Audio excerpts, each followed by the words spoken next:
power of the mind.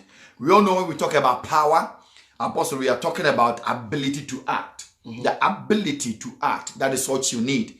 You have the ability to act. So if you have a mind, which means that you have been empowered, you have the capability for you to achieve and for you to excel in life. That is the first point. So once you have a mind, beloved, you have what it takes for you to be progress, fruitful, and be successful. That is what it is. Because that is where the mind is the place where prosperity and where fruitfulness and when all this multiplication stems from. So please, if you are hearing us, when you have power, let me say this. There are levels and difference of powers. We have the spiritual power. We have the mental power. You know, economic power, political power, and all kinds of powers. So sometimes we look at spiritual power and we place emphasis on spiritual power. We are so engrossed, and we see when, especially we as Christians, when we see you pray for people and they are falling down, says, wow, man of God, when you pray for me, I did not fall down. So I need a man of God. When that man prays, I will fall down. Why? Because we see the falling down as an ability, as power exercising or demonstrating at that time. So that is very, especially when you see a Juju person or someone at the shrine and they're able to do something. We watch something, the culture about the northern region. Yeah. People were levitating in the air. You know, it's so amazing. It says, wow. And if you look at the people that are levitating in the air, when they come down, you see poverty talking. Yes, they don't solve any problem. They don't solve any problems. The problem that they solve is sitting in the air. They are just levitating. They are in the air. But when they are suspended in the air for a while, when they come down, you see object poverty. It means something is wrong with the ability of levitating, the ability for you to be able to do that. So there are different kinds of powers. So the question is, which one are you really going in for, and are you really feeding yourself to? It's very important. Most of the times as Christians, we go to mountains, we want to pray, and beloved, trust me, it's so wonderful. You know, you want to fast, you want to seek the face of God, you want to do all kinds of things. It's amazing. But that is not the only power you must seek. There are some powers that will also bless your life, and that is also accessible. So if you are watching us right now, we're talking about power, we're talking about the ability to act, we're talking about the capability to do something. So all of us, we have what it takes. Then why are we all not prospering? That is the question. So we want to go a bit deeper so that we will take it from there. So power is the ability to excel, the ability to act. We're talking about the capability of doing something. So that's what I will say about power. So do you want to add something onto it then? Yes, or basically an ability to solve problems. Yeah. Yes. So, all right. Let's move on. So that is what power is. So it's very vital for us that you understand. And as I said, we sit here, we know we have the mind. So you use it. But the question is, how are you using it? Because when somebody comes and tells you, use your brain, beloved, I am using it. That's how far I can go. Oh, use your brain, I am using it. You know, I am really using it. Oh, you see, there was a story when I was young. They said there was a car, that the car was really descending. It's like it lost its brake and the car was really going fast. And somebody said to, hey, why? Don't you know what you have to do? Use your head. So when the guy says use your head, he tried to put his head down so that it will choke the car. You know, so it will make the car stop. So when you say use your head, it depends on who you are telling and what it is. So the use of the brain is very vital, but how are you using it? That is the most important thing. So let's look into it. About the mind. The mind, if we can get today someone who is fast and can write, we will appreciate it. All right. The mind is a person's faculty of consciousness and thought. The mind is a person's consciousness. Sorry, the mind is a person's faculty of consciousness and thought. The mind is a person's faculty. So the mind is your faculty, is my faculty, and the faculty is of consciousness and of thought. You see, so that is what it is. Again, let me add some to it. The mind is a person's ability to reason and remembering things. The ability to reason and to remember things. So let's start from the first one. The mind is a person's faculty of consciousness and thought. All right. So let's break it down. Then what is a person's faculty of consciousness and thought? When we talk about consciousness, we're talking about awareness. You are aware of something. Awareness. Yep. So it's very deep when we go deeper into these things. When we're talking about faculty, in simply put, we're talking about mental power. Faculty is a mental power. Faculty is an ability. An ability. So anytime you hear the word faculty, it's a mental power, and faculty is an ability. Let me add a few to it. Faculty is an inherent capability of the body, or an exceptional ability of aptitude. An exceptional ability or aptitude. Special ability or aptitude. You know, sometimes we have the altitude and the aptitude. And we have attitude. So we have attitude, we have altitude, we have, yes, that's right, isn't it? Yeah. So sometimes they say, oh, your attitude is wrong. So we have attitude, we have aptitude, you know, we talk, and we have altitude, altitude. So that's what it is. So we're talking about a faculty, an exceptional aptitude or exceptional ability. So now, Apostle, let's look at the first one, about a person's faculty of consciousness and of thought. A person's ability of consciousness and of thought. And the faculty is the mental power. Mm-hmm. The mental power and ability. An ability. An ability is a person's. So the mind holds. It means the mind holds the power of recognition, the power of appreciation. It means that in terms of the processing of our feelings and the processing of our attitude and emotions, the mind cannot be distant from all those. So the mind is, to me, the most important part of your life. Somebody said, when you lose your mind, you have lost everything. When you lose your mind, you have lost everything. The mind is so powerful that somebody also said that only 2% of the people in the world think. That's why the world is controlled. Only 2% of the world's population think. And 3% think they think. And 95% don't think at all. Whoa. So the world is controlled by those who think. Hold on. 95% don't think at all. 3% of people think they think. And 2% of the world's population, over 6 billion people, 2% of 6 billion people, give me the figure, 2% of 6 billion think. And 3% out of the 6 billion believes they think, but they don't. Yeah. They what the common sense for me saying? Common sense for and 95% of people don't think at all. The world's. Apostle, let's flow from there. So I know Ayama will give me 2% of 6 billion is how much. So we want to do the figure. So we are learning, you know, about mental power. Then after these lessons, you go and do great things. Trust me. And we know the scriptures have told us that as a man thinketh in his heart, so is he. You know. So you spoke about consciousness. There is what the psychologists would call the subconscious. The subconscious and the subconscious.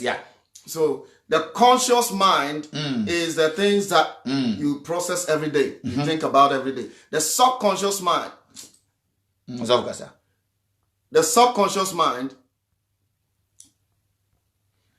the subconscious mind is something you are. It has become, is seated in your heart. It has become part of your life. You do it without thinking.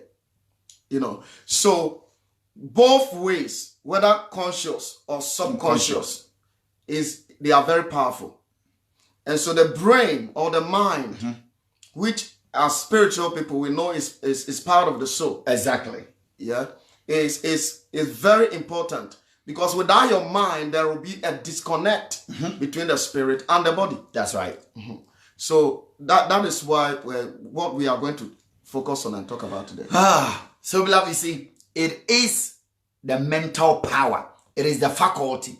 So if it is the faculty, then we believe that the mind is the faculty where manufacture or processing takes place. It is a manufacture. The mind, it is a faculty. And if it's the faculty, then we believe that is where things are manufactured. Yeah. And processing. So if you want to manufacture something, it stems from the mind. If you want to process something, it stems from the mind. That is why Jesus says that be careful with the things that you hear. I will touch about it a little bit. So if the mind is a faculty, it is the mental power, then people will have to really look at it again and guard the mind with all diligence. It's very important. Some of us, we are broke, we are poor. It depends on how we use the mind. So where things are being manufactured is the mind. Or being processed is the mind. And anything that you want to invent, it starts from the mind. So if you are hearing us and you want to progress in life, you have to be someone who is a thinker. You cannot say you just wake up and want to do things by yourself. You have to be someone who is a thinker. Being a thinker has nothing to do with common sense. Being a thinker has nothing to do with common sense. That is where you sit down and you begin to process things. You begin to analyze things. You begin to evaluate things. You begin to assess things as it is. Then you look into the pros and cons of what you're going to do before you act. So the mind is very powerful. So if you are manufacturing poverty in your mind, that is exactly what you're going to see. Whatever that is being manufactured in the mind, that is what is going to happen in your life.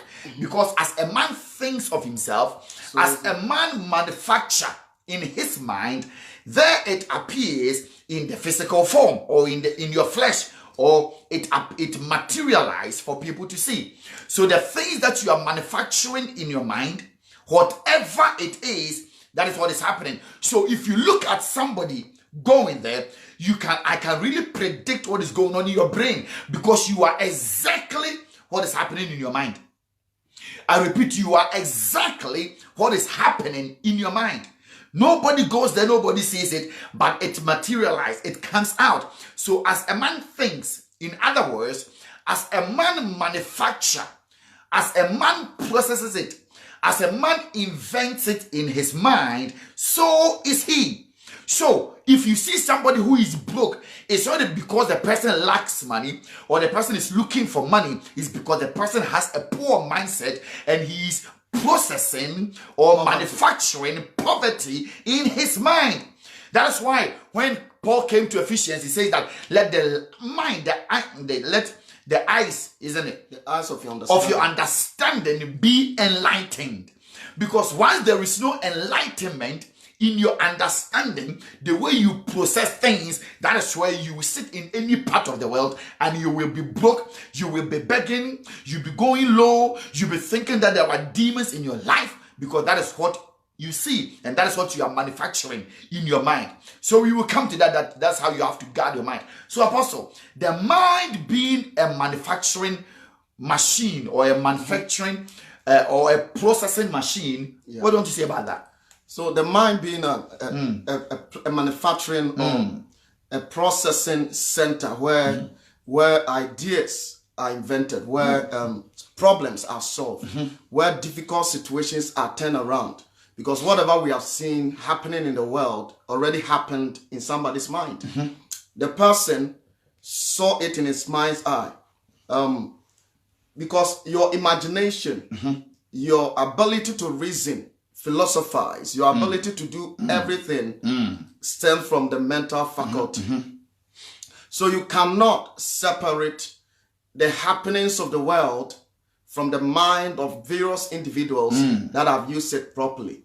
And for us to go deeper into it, then we have to figure out how then do we develop our minds or program our minds so that we'll be able to reflect or live, create things, invent things that can change the world. What are the things that we can feed the mind with?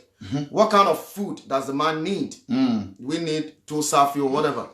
So we have to look into those things, Apostle. Yeah. And so we'll be able to plant the right kind of seed.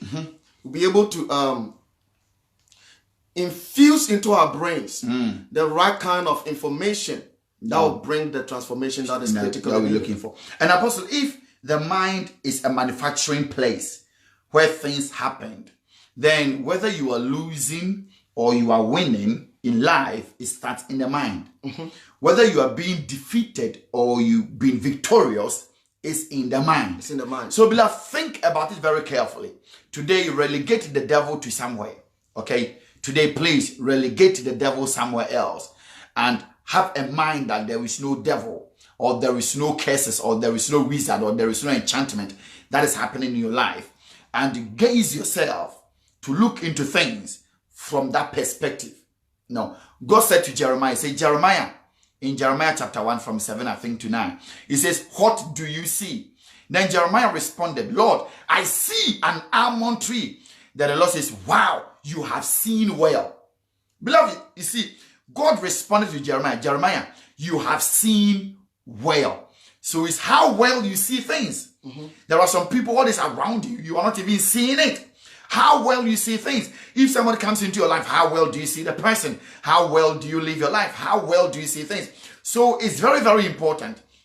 So sometimes as we live, and me as a Christian, most times our first point of contact is that somebody has cast a spell on you. And you'll be praying diligently to destroy that thing that is holding you up. And once that is broken out of your life, the question is, what next? Because the thing is broken, but you are still losing. The thing is broken, you are still walking in object poverty. The thing is broken, and yet, Apostle, there is no transformation in your life. Then when I sit down and I begin to wonder, now the spell has been cast out, it has been dealt with, it's gone. Why is it that I am how I am? Things are the same. No progress, no elevation, no transformation. Nothing is happening. Then you begin to realize that the problem mostly is not how you think it is being spiritual, but most times it's the ability and how we process things. So you are being defeated already in your mind. It doesn't matter how you pray, how long you pray, the oil that is being poured on your head, the tongues that you speak. Once you are defeated in your mind, beloved, you are defeated outwardly. There is nothing that can change. Because the mind is what comes out. That is why it's very important. So Apostle dealt a little bit about the victory and the losing side that happens in the mind. We all are born into some environment, and we know, according to psychologists and according to scripture, that's why the Bible tells us, train up a child the way he must go. That's right. So that when he grows up, he will not depart from it. That's right. We know from psychologists that the formative years of every child, 0 to 8. Okay. Some say 0 to 3. Some say 0 to 7. They are confused. So whatever it is, but it's still the formative years. The formative years is where the subconscious mind of every child is programmed, is developed. That means the child, when it's born, is empty. It's empty. Everyone is empty. Yeah. All of us. Your common sense is empty. What is Your going brain is empty. Impact the mind, impact the brain, is the kind of information that you are going to feed into the brain of that child. So if you live in a society that we urinate outside, that is exactly what you're going to do. Because that's what you see. That's what you're exposed to. And you are going to be programmed by the things you are hearing, the things you are seeing, the things that repetitively is coming to you. Okay. So the repetition of information, you see, you live in a country, Ghana for example, if you listen to most of the radio stations, it's like most of the journalists there is where you can shout out the most and you'll be negative about everything. And you can insult and you know how to talk and scream. Then you are a hero. Yes. But you will live in a country of many problems. That we don't process. You don't solve problems by shouting and condemning and judging people. You know, there are ways to solve problems, not always projecting negativity. So if you live in that environment and you are hearing negativity all the time, poverty builds your subconscious. It programs your mind in a certain way. It conditions you to think that so far as I'm born Ghanaian, I cannot break out of this. I am living in this kind of confinement. You are like in a shell. In a shell. Psychologically, it's like you have been contained. You are under a siege. You are in prison. And the prison is not mental, it's mental.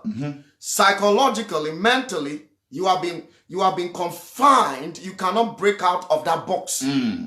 Now, no matter whether your environment change or not, that mindset is not automatically going to change. Okay. That's why you can still travel. I will say that again. That mindset is not automatically going to change. No. It doesn't matter where you go. It's not going to change. Because the environment alone, living one place to the other alone, doesn't change the way your mind has been programmed. So therefore, you have to make a subconscious effort to make sure that you delete that old memory and put new things in. You have to be you have to be aware that the information I've had for years, the kind of programming in my mind, it's not been helping me. There is a proverb unknown. The author of that proverb is unknown. But it says, when thoughts are like seed. Okay. And when you sow a thought, you will reap action. That's right. That means that anytime a thought comes into your mind, how does thoughts come into a person's mind? A thought will come to your mind based on the things you are hearing, the information, and the things you are seeing around you. Yep. The reason for billboards and adverts on television is to whet your appetite to enjoy their product, to come and buy their product. And so most of these advertising agencies, they will paint a nice picture out there. They will make you feel like smoking a cigarette is good for you. Drinking alcohol is good for you. Meanwhile, they know the after effects of those things, but they will not tell you about that part. No. They will paint only the good picture for you because they want to attract you to come and buy. Now, the moment they plant that picture in your mind, subconsciously, you fall in love with that kind of product. So you go and buy. Go and buy it. That is the reason for advertisement. And to also to announce that this is what we have. So if you sow a thought, you reap action. The moment that thought comes into your mind, you will act on it. Now, when you sow action, action is a seed. If you keep on acting on your thoughts, then you reap a habit. Because when something becomes a habit. So thought, action, habit. Habit. When something becomes a habit, Apostle, you don't have to cannot think go about over it. your phone. You cannot leave your phone there. It means subconsciously it has taken root. And Apostle, do you know that when you drive on one place for, like you're traveling from point A to point B, and you've been doing that journey, the same journey, those drivers will understand what I'm saying. You've been doing that same journey every day. You drive without thinking.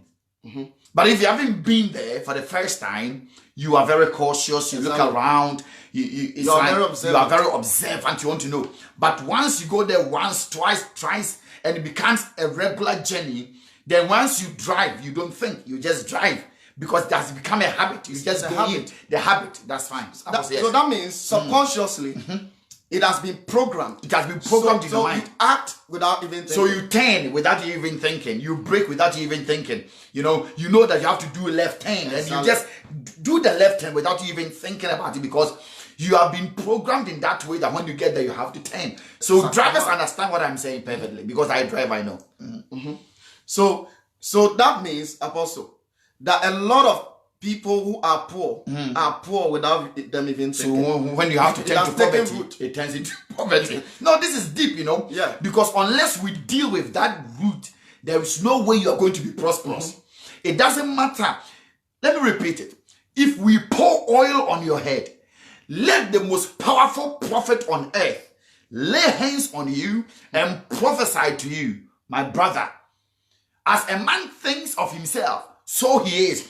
Unless you deal with that thoughts, that processes, that manufacturing thing in your mind, you're not able to progress. So what Apostle is saying is very deep. So when the habit stands in, that's where the problem is. That means you are in a problem.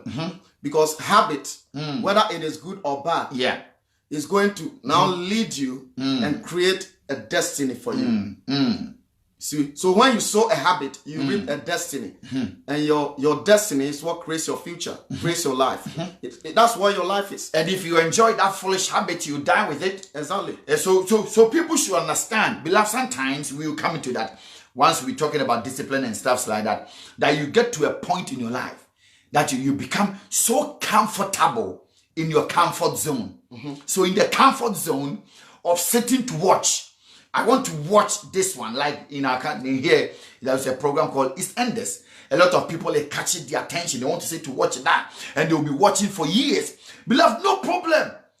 Once you're not disciplining yourself, you can enjoy yourself watching. Of course, you can go to the pub, you can smoke, you can enjoy yourself. But remember, it has consequences. And if you're not disciplined enough to discipline your own self, to put measures in place, and you want to remain in that comfort zone, you want to really pampering that habit and not getting people around you who help you break that habit out of your life, because that is the greatest demon that you're dealing with at this point in your time. So it may not be any witch, any wizard, any principality. The greatest demon that you are facing, it may be the demon of watching. So that's what it is. So let us go into deeper. Into Apostle, you are saying something powerful. Yeah, so when your mind, you come to a level where subconsciously you have been programmed, your habit and everything has been developed in a negative way. Apostle, can we take our time on this? Yeah. So how are we programming this? Is it by culture? Is it by influence? Is it by friends? How is that? Because sometimes you're not even sure that you've picked it up. And you're not even sure that you've been programmed that way. Unless you begin to question yourself. So how will one know that the way I'm doing things is a programming? That some of them are cultural identities. It depends on the family you have come from, the culture, the traditions, the environment around you basically is going to impact your life. Apart from that, when you go to school and the teachers are teaching, they are programming your mind, they are brainwashing you, they are indoctrinating you in a certain way. Programming negative or positive. Negative or positive. And so the reason for that is because they want you to become somebody that you want to become in the future. For them to do that, they need to work on your brain. On your brain. The same way when you are born, the environment you live, you spend most of your time with your friends, your family, and they are talking to you. Some of them negative, some of them positive. The amount of language, the kind of language that you are hearing continuously, consistently, you are being bombarded with negativity. You cannot be wishing positivity for yourself and you surround yourself with negativity. It's not going to work. So the question is, who is feeding that? Now, that's what I'm saying. The systems are there to feed you, your mind. That's why Jesus said, be careful what you hear. We come to that. Powerful. Yeah. So it is your responsibility, therefore, then, that to be careful what you hear. Just because somebody is preaching doesn't mean he's preaching the gospel. People, write this for me. Who is feeding your mind? Who is feeding your mind? Just write that statement alone. who is feeding your mind? Who are you listening to? Who are you? That is in a way. Who are you listening to? Exactly. So who is feeding your mind? Very important. You want to be rich. I mean, I am very selective of the people that I listen to. Beloved, I flip a lot of people over on Facebook. When I even look at your face, I listen to the first 1 minute of your submission, I'm off. Because you are spewing junk. It's coming out of your mind. And I don't want you to corrupt me with that thing. You understand? So, beloved, this is very serious. A lot of you are engrossed to prophetic. I'm not saying it's wrong, but with me and with the things that I know, prophetic doesn't develop a nation. It doesn't build a life financially. And it doesn't create wealth. It has its place. So you must understand what you are chasing. So if you go to church, says, man of God, can you prophesy? Man of God, can you give me a direction? Give me the direction is not going to, number one, make you fruitful and prosperous and productive. Number two, the direction is not going to make you rich. So think about it. So who is feeding you? Mm-hmm. That's who is preaching to you. Exactly. If I look at your preacher, I know that you are an accident waiting to happen. I look at the person that stands in front of you and feed you every Sunday. I know you grew up to be the most idiot person ever lived. Think of it. It's not just about, oh, I am going to church. I belong to this ministry. You'll be shaped by the ministry. You'll be shaped by the thinking. You'll be shaped by the behavior. So you have to really sit down and ask yourself that, who is feeding me? Beloved, write that. And what who kind is of feeding food me? are they feeding you? I want to flow, please. Who is feeding you and what kind of food are they feeding you with? Yeah. So the kind of teachings and the kind of messages that you are listening to, you are feeding the mind. You are feeding the mind little by little. And eventually, the mind will be filled with whatever you have been feeding it with. Exactly. So when you open your mouth, whatever will come out of your mouth will be based on what you have been feeding that mind with. Now, if you want to be rich, for example, but all your friends and the people that you listen to are broke and poor and always spewing poverty. They live in abject poverty. In the state of their mind. We are not talking about physically. There are some people, Apostle, you meet them, they don't have the money.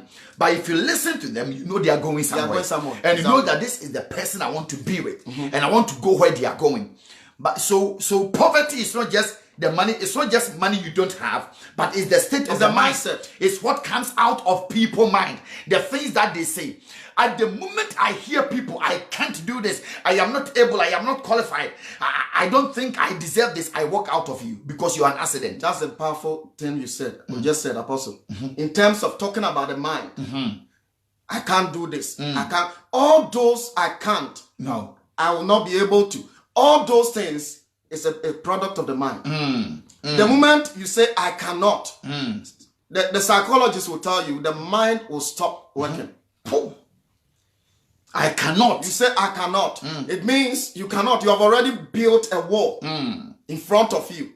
So you will not even think again because you have said to yourself, I cannot. You don't see any possibility. It's like you've put out an embargo on yourself. On your mind. But somebody sees a problem. He says, I'm going to fix this. I'm going to do it. Everybody else is saying it's not going to work. He said, no, I'm going to do it. I'm going to do it. It's going to work. There has to be a way out of this. Some people will even laugh. They will ridicule you. They will mock you. They will say all manner of things, how you are incapable. Some of them will even start talking about your features, your stature, your everything about you, just to pull you down or just to sabotage that positive thought that has come into your mind. That's right. Now, the reason they are doing that is they don't see any possibility out of it, out of their problems. And they don't see why you must see a possibility or a way out of your problems. It's the mindset. It's a mindset. It's a mindset. So when the mind is wrongly programmed, the reflection, you see, when you Habakkuk, he talks about writing the vision down and make it plain. Making it plain upon tablets. That he may run with it that readeth it. Exactly. For the vision is set for an appointed time. But in the end, it shall speak and not lie. Though it tarries, wait for it. For it shall surely come to pass. That's right. Now, before he said that, he said, I will stand upon my my wall and watch. So he positioned himself rightly. When you have a television these days, because of digitization, we don't have the satellites like we used to have long time ago. Yeah. But in Ghana, for example, if you want to have a clear vision on your TV set, on your screen, or on your monitor, your satellite must be rightly positioned in a certain place. In a certain place. That will get a very good signal. Otherwise, your vision will be blurred. The vision of the television will be blurred. Will not be clear. So if your mind is not in the right place and is filled with all manner of things, all manner of junk, negativity, don't expect any positive outcome. So, Apostle, let me add to what you've just said. And that is where a lot of people get frustrated with God and they blame God for what is happening to them. And God says, no, you've got the whole thing wrong. You know, you've sown a habit and something you yourself must break out from. So once that you just put it in your mind, I am not able to do this. I am not good at this. You know, you always focus on your, how do you call it? Not on your strength, but on your weakness. You feed more on your weakness. Yep. Beloved, at the moment you do that, remember that there is no way you're going to progress to any level in life. So it's very vital that you understand this point. Very crucial of the things that we say, the things that we do, how we see things, how we project ourselves. And you must understand the things that you put in the brain, it will work on it and it will bring it back to you. What you lock in there, remember, your input, remember, is a manufacturing process and a manufacturing machine. Something is being processed in your mind. And once it finishes, it will bring it back to you. And once we look into your life, we will see exactly at what was in your mind. So that is why you must work harder on your mind. So when the Bible says that renew your mind, which we will come to that, it has a reason and why you must renew it. So it's very important. That's why I say to people, please don't get me wrong. I respect the prophetic because the prophetic is Christ and it has its place. But don't dare ever think that I am going to receive a prophecy and the prophecy is going to compensate the way you think. And it's going to dive deep into the realms of the spirit. And it's going to break the spirit of poverty out of your life. And very soon, you are going to be fruitful and prosperous. Beloved, that is a fallacy. Because for you to be fruitful, your mind has to be fruitful. That's why when God created, it says that be fruitful. And it has to start with the mind. Also, it's a poverty mindset that causes people to pray, my destiny helper. Now, why can't you be somebody's destiny helper then? Why must you sit and most pray? Of the time, the people that are poverty mindset destiny helpers, yes, are unbelievers.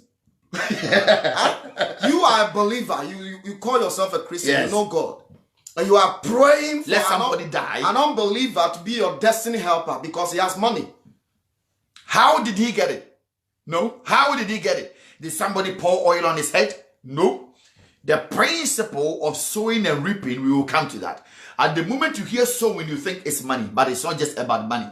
It's far deeper than money that you're talking about. But we church folks, at the moment you hear sowing, one thing that comes out of your mind is money. And that's not what we're dealing with. So it's very, very important for us to understand what we are dealing with. So if you are too mystic, you believe in spiritual things, which is good. If not, how can somebody tells you that do this, do that, if you drink this will not happen to you, come for protection? So most at times, if you hear people preach that they are people of color, that they are Africans, they are black, and their mindset is so refined, they just preach to you what is in the environment. Their belief system. What their belief system is. So they will talk to you that as you are going through this, do you know that there is this demon chasing you? When this same black person is born in America, is born in Europe, you talk to the person about what is going on in his or her life, you're not going to attribute any demons to it because of the environment in which you live your life. So if you live in Africa mostly, you become too superstitious in the way you see things. And that will also contribute to the things that we do and what we achieve. So what we are saying is, the mind is very important. Let us find a way of working on it and spend time on our minds, because if we are able to get it right and do all the right things, tick all the right boxes, beloved, you're supposed to see things clearer and things are going to change in your life. Because as you said, God said, let there be light. God didn't say that, no, the world is too dark. Wow, I cannot see anything. Oh, no. How is light going to come? No. I want you to show me how this. No. It's not like that. Let there be light. Why? Because there is much faith in the statement. The mind is clearer, believes, and is able to work on it. So that's how you see it. So when God says, let there be light, and there was light, and we are created in his image, in his likeness. So you can also say, let there be light. And before you speak it, you must remember that there is no any iota of doubt in your mind. That means you've worked perfectly on your mind, and your mind is right within its perfect state. And that's how things are going to be a blessing. So Apostle, as we just said, because what you just said about the thoughts and the actions and the habit, which eventually we find ourselves in it, because it's the habit. Can we talk a little bit about a habit? Because we all have habits, bad habits. Yeah. That is a stumbling blocker. Somebody can write that. Bad habit equal to stumbling blocker. Or a blessing blocker. So I prefer the word blessing blocker. It's a blockade. Habits are blockade. Bad habits, to be precise. Bad habit is a blockade. So it becomes a stumbling block on whatever that you're doing. No demon, no ancestral curses, no generational curses, no father curses, nothing. But your bad habit has become a stumbling block. It's limiting your progress. It has become something on yourself. You yourself, you've put an injunction on yourself that you cannot progress. Unless you are able to see it and take that embargo off your life, there is nothing on earth that is able to make you progress to the next level. Apostle, do you want to still touch on the habit? Yeah. Habits, Apostle, is developed over time. Habits affects. It affects our actions and our attitudes and everything that we do. But habits just don't. You don't just start having a certain habit. It is developed over a period of time. That's right. And that means the thing that became a habit is something that you repeatedly keep on doing. Whoa. See, I keep on drinking water at a particular time. Eventually, it will become a habit. That everybody will know that at this particular time, I drink water. It is said that Nikola Tesla, that one of the most powerful scientists or physicists, Nikola Tesla had a habit that everybody knew about. The time for his coffee, the time for his work, everything was done, regimented. He would do it religiously without fail. That was his habit. A habit that he had developed for himself over the years. So you can be a lazy person, but that habit of laziness did not just happen. Apostle, just about a week, last week, I attended a funeral. There was this white guy, a funeral on Tuesday, and the guy, I didn't know that tradition, that after the funeral, he's buried, they go and sit somewhere in a pub or a meeting place, and they will be eating and drinking, and then they will have a story about the person that died. I never knew that. So I was there, because I didn't know him, close friends, like families, people around him, and they were talking about him. And one thing that they said, that says, wow, they said he has a pattern, a way of living. And he never, ever in his adult life wore trousers. Wow. In London here, in winter, he was wearing shorts. So everywhere, did it come from Siberia or everywhere shorts. You can imagine, and they show several pictures of him wearing shorts. I was like, wow. Okay, maybe it's originally from Norway. So if you can imagine that he lived for in his adult life for 50 years. So 50 years without wearing trousers. And he's put on shorts and no one complains because that's how people know he is. Secondly, his drink was canned Coke, Diet Coke. And that's all the drink that he had in his adult life. So when you go to his house, all you can see is Diet Coke. That is how how habitually he's become. It's become his habit. Now the question, it became his habit. Now, if you look into it, what has become your habit? What have you been doing over the years? These are the things that you begin to ponder and think about it. Because what you're doing right now, there is some people as Christians, Apostle, habitually, they've never read the Bible for themselves. Never. That's ever. why they will listen to junk. They will tell you that I am not a preacher. So they've never opened the Bible to read it once, even for let's say 10 minutes. Never in their 10 years walk with God. And these people want to be a blessing. And I'm asking myself, how are you going to get it? Because you're not enlightened, you are not informed positively. So how are you going to be? You will be someone that anytime, because if you read the mandate of the preacher, it tells you that so that you will not be to and fro by every wind of doctrine. Every wind. So any wind that blows you, you just go there. And it makes you confused. Anything that somebody says to you, you say, oh, wow, that makes sense. Somebody also come with another approach. You say, oh, okay, that also makes sense. Somebody also can say, oh, okay. That guy, what he's also saying makes sense. So 3 people have bring a submission onto you. The 3, all of them make sense to you. So what are you going to do? So you must be able to define your life, what you must do. You know, so these are the things that is happening. So Apostle, touch a little bit on it. Yeah, so the mindset, Apostle, will determine your life set. If your mindset... People, Apostle, hold on. Today we are teaching, so write it down for us. Your mindset will determine what? Your life set. This is very philosophical. Because in life, simply... Your mindset will determine your life set.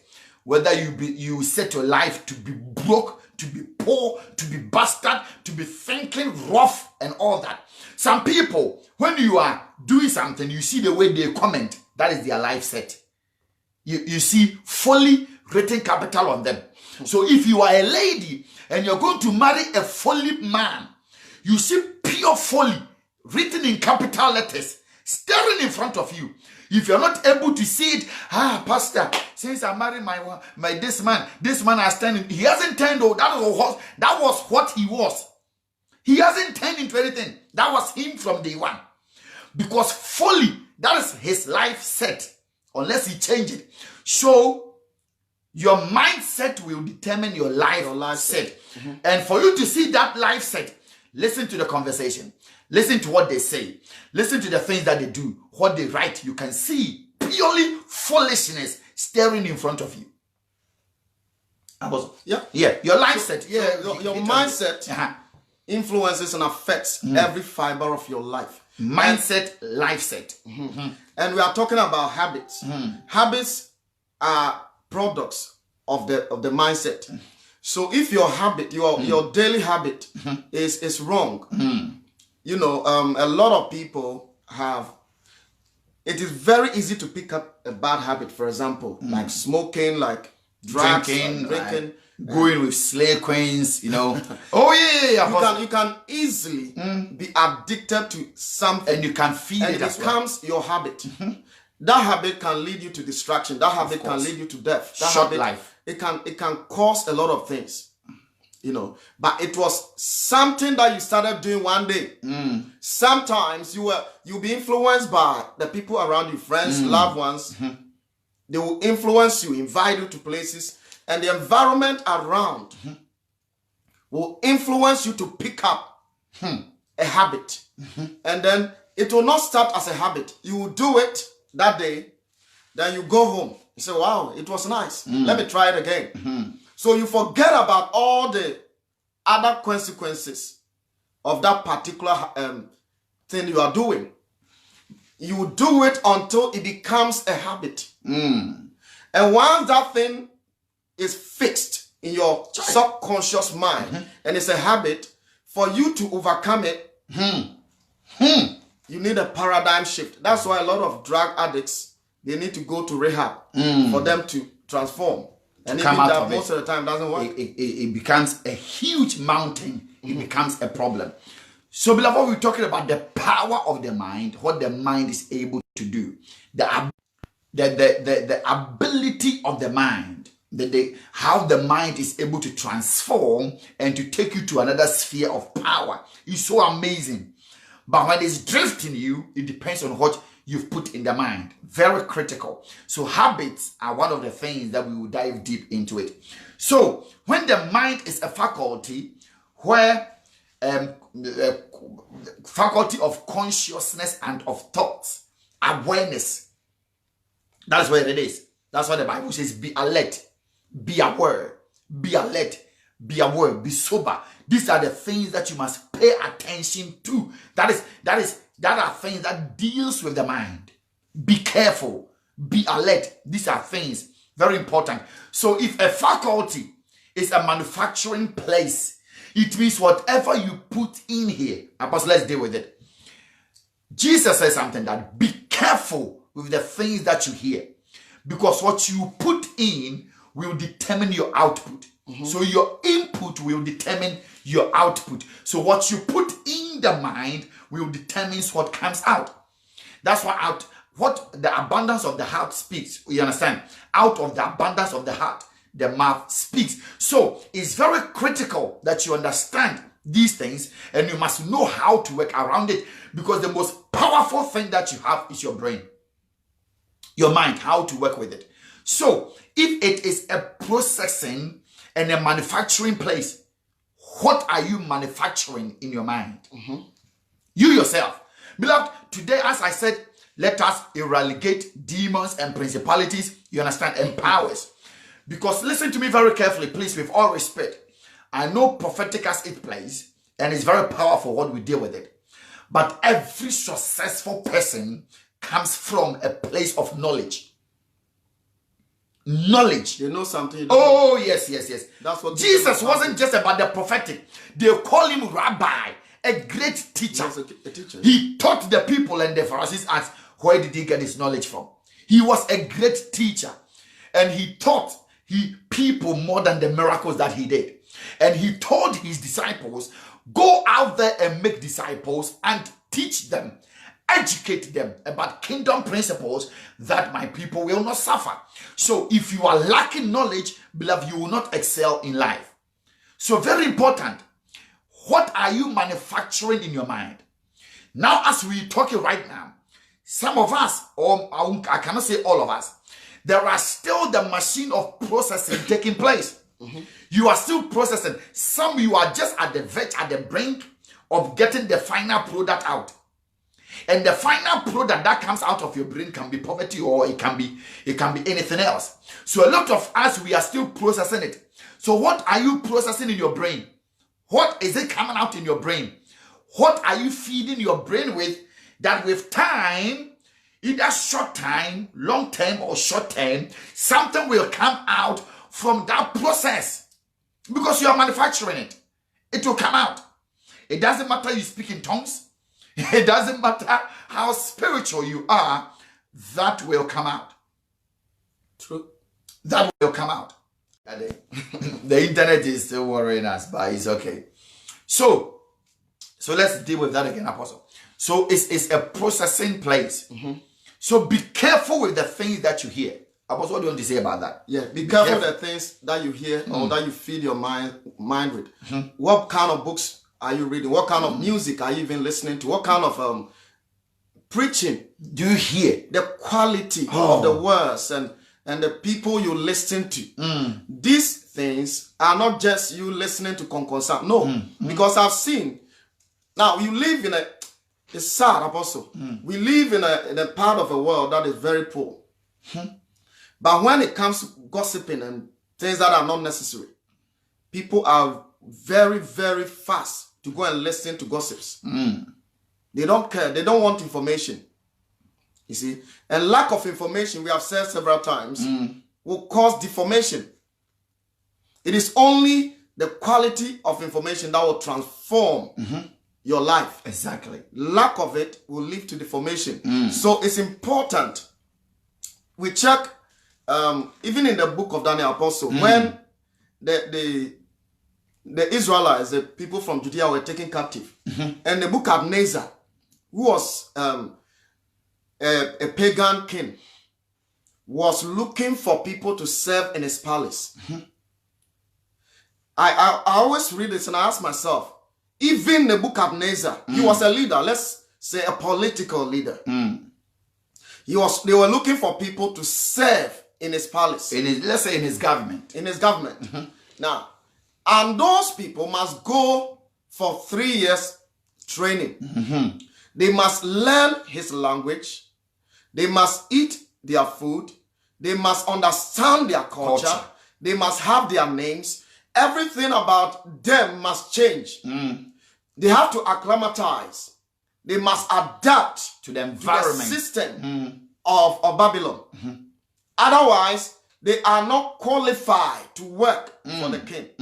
So in other words, for them to be effective in Babylon, their mindset, their whole mental orientation has to change.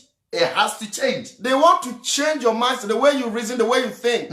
So that when you are serving in a palace, you respect the king's orders. You will not just serve and say, no, in our country, we don't do it this way. In this way. No. It doesn't happen that way. So if we are serious as a people, as black people, as Africans, and we want to progress, the first things we look at is to condition the minds of our people. It doesn't take a day. Because remember, you have taken years to program your mind with all those misinformations and all those lies. A lot of lies that have been told you. And you have accepted them. You have believed in them. You even confess them. You cannot disconnect the words of your mouth from the way you think. Because out of the abundance of the heart, the mouth speaks. So the Bible said, a man's belly shall be satisfied by the fruit of his lips. So when your mind is not programmed well, you speak what you know. So if all that is programmed in your mind is negativity, that is what you keep on confessing. And that is the effect that you're going to have in your life. It's very serious. It's very serious. So if we understand this principle, Apostle, I think that we will easily thrive in life. But it's not easy. That's why people hide behind certain things. And they want the cheap way out of it. Because, to have a very powerful mind, it comes with time. Because it's not going to be abracadabra or Shazam or man of God, lay hands on me. It's not that easy. You must begin to change gradually. Work on yourself. Work on yourself.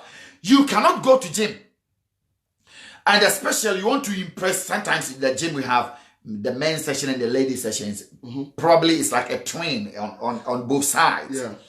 And somebody wants to impress a lady. He cannot just lift a machine cannot just lift a metal or something. And you go to the steam room and you want people to know that you've worked hard. And you go to the steam room, so you come with yourself. You are sweating. You understand? Or is it not the steam room? The sauna. Or the sauna will make you dry. Isn't it? The sauna will make you dry. Sauna will make you dry. But the steam room, when you come out from the steam, you see you are sweat all over you. So immediately you move out from the steam room, you go to where the gym is. When people come and say, wow, this guy has been working hard. Because look at the way he is sweating. You are deceiving yourself. You have not worked anything. You understand? People who wants to get results, they go through the pain. People who want results, they go through that moment of uncomfortability. It's not very comfortable. It's a process. It's very painful. You may not like it, but you have to go through it. Process of training. I think we must stay here for a bit. Because one thing and one reason that I believe that we don't see the result, we don't get the result we want, is We want quick fix to everything. No, Apostle. Nothing worthwhile is ever achieved by wishful thinking. So Wishful thinking. That I wish for something doesn't mean I'm going to get it. I must go through the process. You wish you're a millionaire. Exactly. You wish that you have that car driving. You wish. It's a very powerful thing. But wishing is one thing, and acquiring them is another thing. You are wishing for a first world country. You can imagine. A third world brain. Paul, say that again. You are wishing for a first world country. An advanced. You want to live in an advanced country. You want your country to turn around to become a first world country. But you have a third world mentality. The brain is third world. How? It doesn't work. Even with you still living in a developed country, you have still not changed from that third world mentality. Beloved, that is our problem. So don't come and hold me. A Bible says that the Bible is my problem. Your problem is your head. Few years ago, your problem is your head and what is in your head. Because somebody can have the Bible and can do a lot of damage with the Bible. Why? It's still because what is in the person's head. No, he's doing a lot of damage to himself. To himself and to others. Because of what is in the person's head. So, beloved, it's very important. Hey, who do you lay? For example, Samson laid his head on Delilah's lap. Who do you lay your head on? Whose lap do you lay your head on? If you lay your head on any Delilah, the Delilah can be any situation. And that is where comfortably you put your head. The most precious commodity of your body. You put it on Delilah's head. Then Delilah is going to poison your mind. There are so many of us. We've put our head comfortably on wrong places. Your head on wrong places. And that's why we are not excelling. So, if you want the result, beloved, you have to go through the process. You have to go to the gym. You have to go on the treadmill. You have to work hard. And by doing that, you start from reading books, we will come to that. So it's very good. Apostle, let's read this scripture. 1 Peter 1:13. 1 Peter 1 verse 13. Me, I like my old 1 Peter 1:13. Apostle, yes, read it then. 1 Peter 1:13. Wherefore, get up the loins of your mind. Wherefore, get up, isn't it? Get up the loins of your mind. The loins of your mind. Can we read any different, how do you call it? Translation. Get. The word get is G-I-R-D. Get up, isn't it? Yeah, get up. So, okay, so the NIV says it this way. Praise be to God. Is it verse 1:13? 13. Oh, sorry. 13. 13 1 verse 13. Therefore, with minds that are alert and fully sober, set your hope on the grace to be brought to you when Jesus Christ is revealed at his coming. Avram Moshe, for us and free,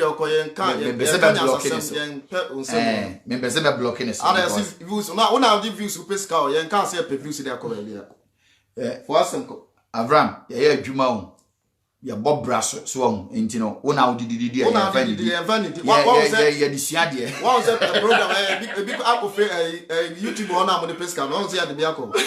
Oh, just yeah, the call yeah, and you know, that is what it is. We want people to learn, and you know, few years ago, Apostle, Israel. But let's read the scripture. I want to say that before. Yeah. Okay. Yeah. Before I forget, Israel, they were welcoming back the people, the Ethiopian Jews to Israel a few years ago. It's not a long time ago. And one of the things they would do before they accept them into Israel to become citizens was you have to go through some training.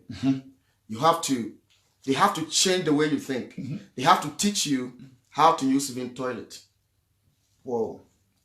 Yeah, because they are bringing these people into their country. If they allow them to come with the same mindset they had when they were in Ethiopia, they will do the same things they were doing when they were in Ethiopia. So they have to make sure their mind is transformed. The mind, they work on their mind. Now, so to change a group of people, to change a nation, to change your own family, you have to make a conscious effort. A conscious effort. Don't leave it to the teachers. Don't leave it to the people on the street. You have children. You want them trained. make a conscious effort to feed their minds with positivity, feed their mind with some things that they will grow up with that confidence, and they will have the capacity to solve problems. Hallelujah. Beloved, you understand? That is what it is. It's not just about ranting and talking and shouting and ranging people's anger. Beloved, you can be, that is why sometimes I pity us.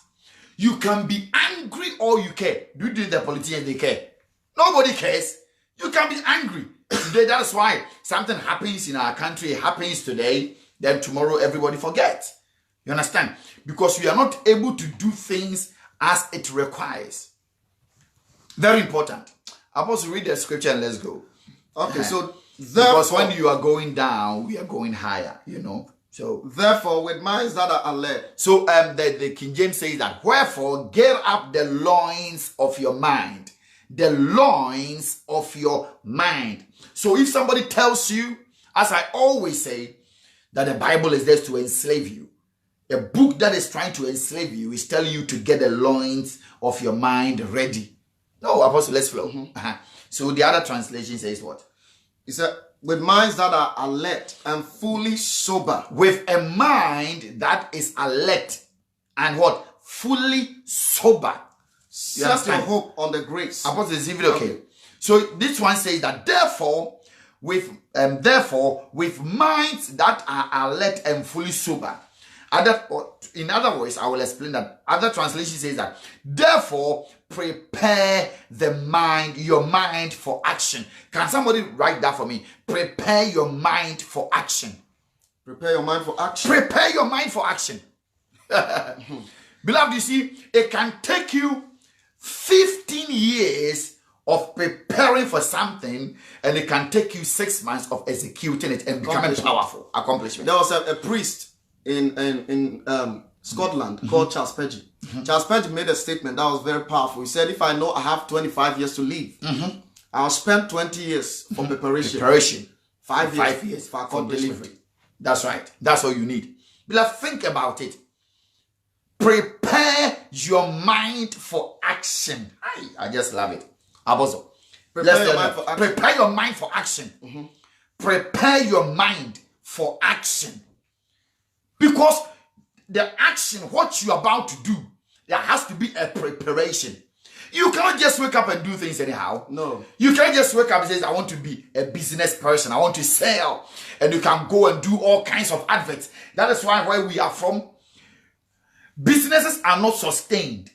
When you come to this country, there are businesses that is about 2 centuries, 200 years, 150 years, 100 years, But in where we are, the Jews. Yeah, because we don't prepare for anything. You see somebody's doing something, the next minute, everybody's also doing it. No preparation, no education, they don't learn, no creativity. So they build something today, give them 5 years and it's extinct, it's gone. Nobody wants to go there anymore. Nobody wants to go and eat there anymore as a restaurant because things were not prepared. So prepare for action. Beloved, you understand? Prepare for action. Prepare yourself.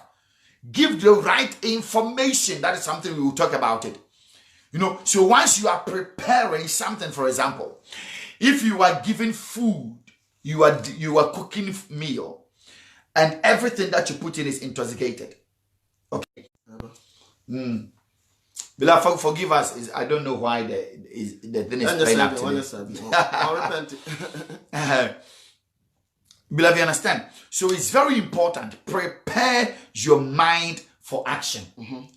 Prepare your mind for action. So it's very vital that if you want to do things and excel and achieve, then there has to be a preparation. You have to take the time to condition the mind and to condition the people that you are going to work with for that particular action. But also if you look into it, says that with a mind that are alert and fully sober. I looked at the word sober, and sober says that not intoxicated. Not intoxicated.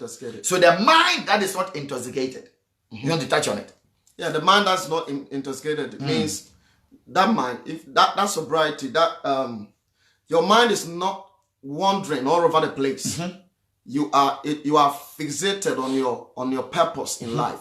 So nothing moves you from your, or derails you from your main or your core assignment. And because you know who you are, you have confidence in your ability. And you are not gullible. Because gullibility makes you susceptible. Gullibility makes you vulnerable. Gullibility will mean that a lot of misinformation can enter your brain because your brain is leaking. And your mind is leaking. And for that to go away, you don't deal with gullibility just by praying. You cannot pray it out. You deal with gullibility through knowledge.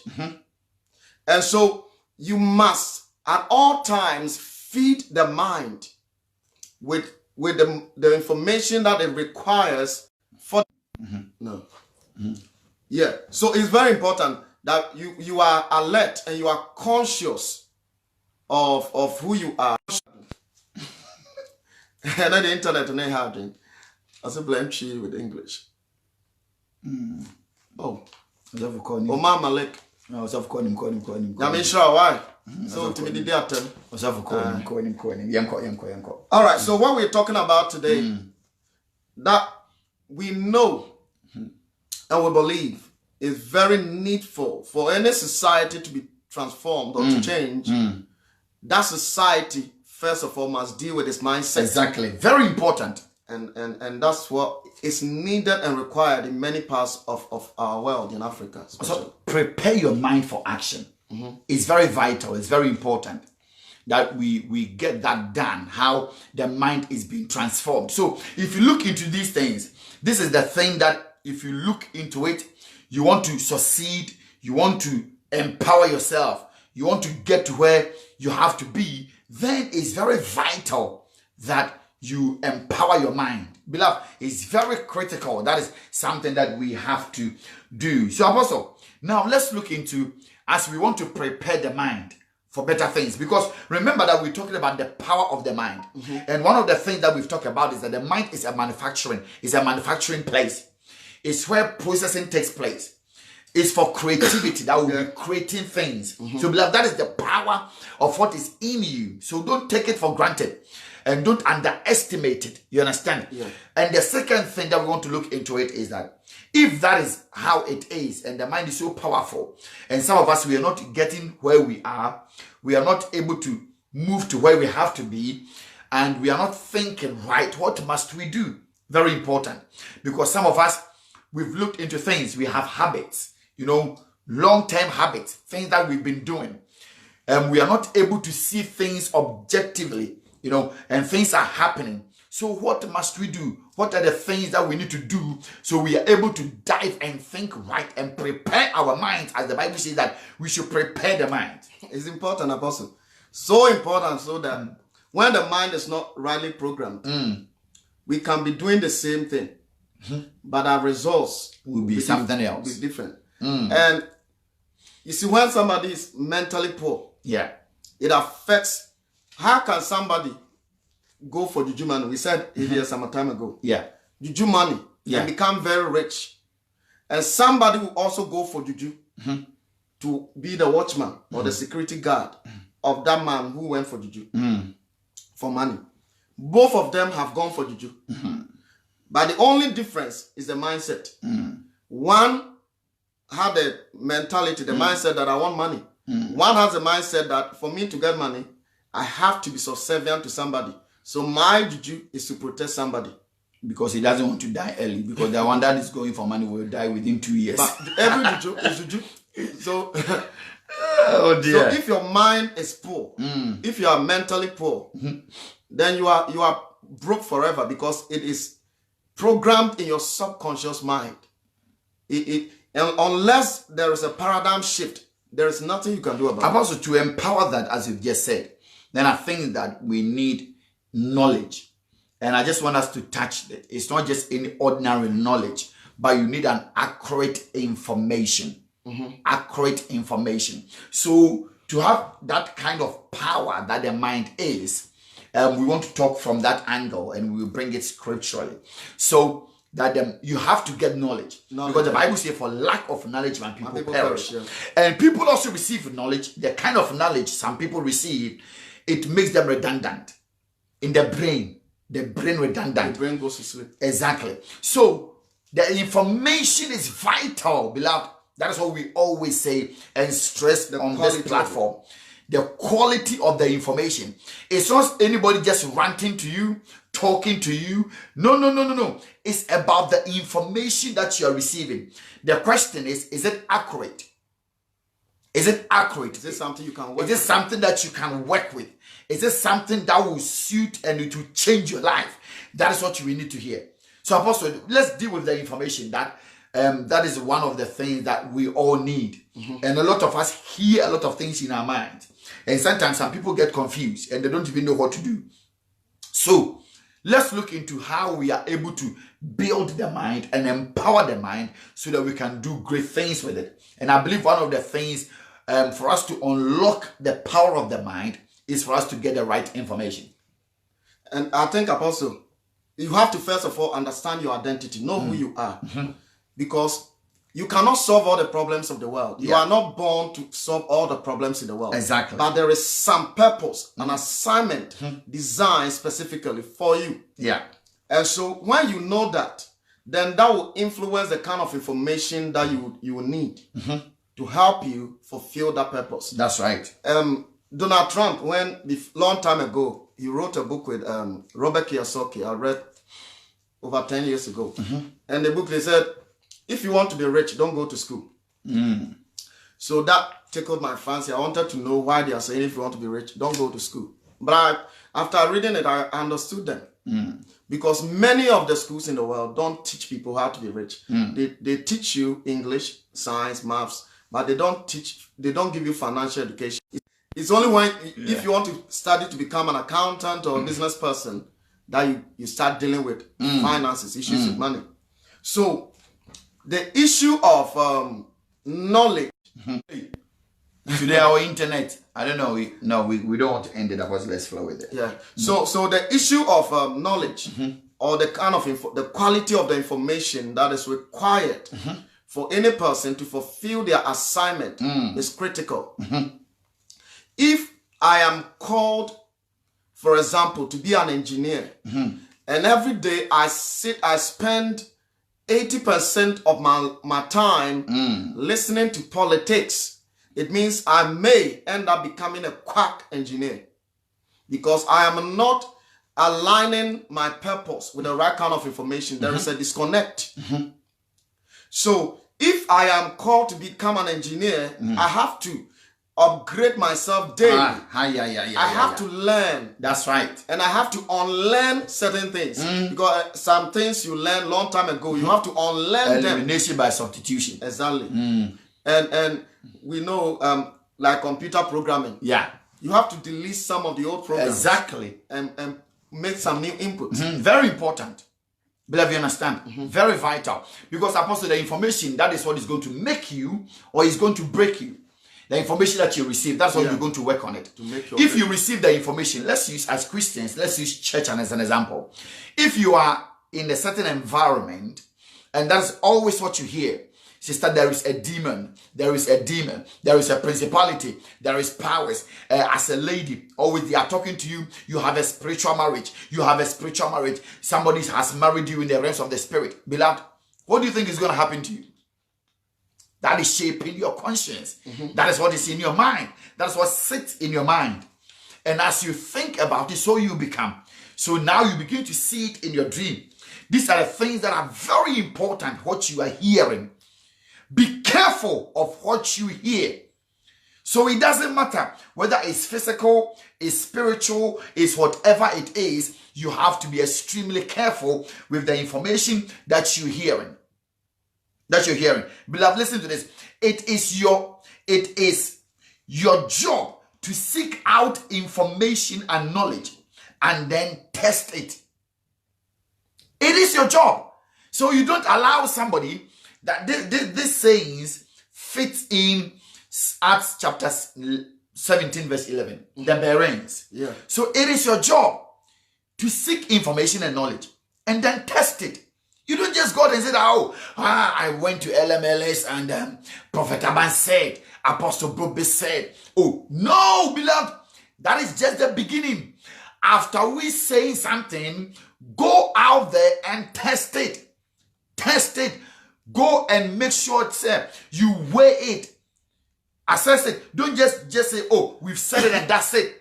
I am broke because it's the white people's fault. My brother, what research did you make? How did you come to that assertion? Are you sure they are the reason why? You must do better than that. Because if you lock it in your mind that somebody is responsible for where that you are going to blame the person and doing nothing about your situation. And Apostle, that's one critical reason why a lot of people don't learn. Because they have this thing fixed in their mind that no matter what I do, I will never become any better. My life will not get better. My environment will not get better. My nation will not get better. So let me also contribute to it like that. So let me remain as I am.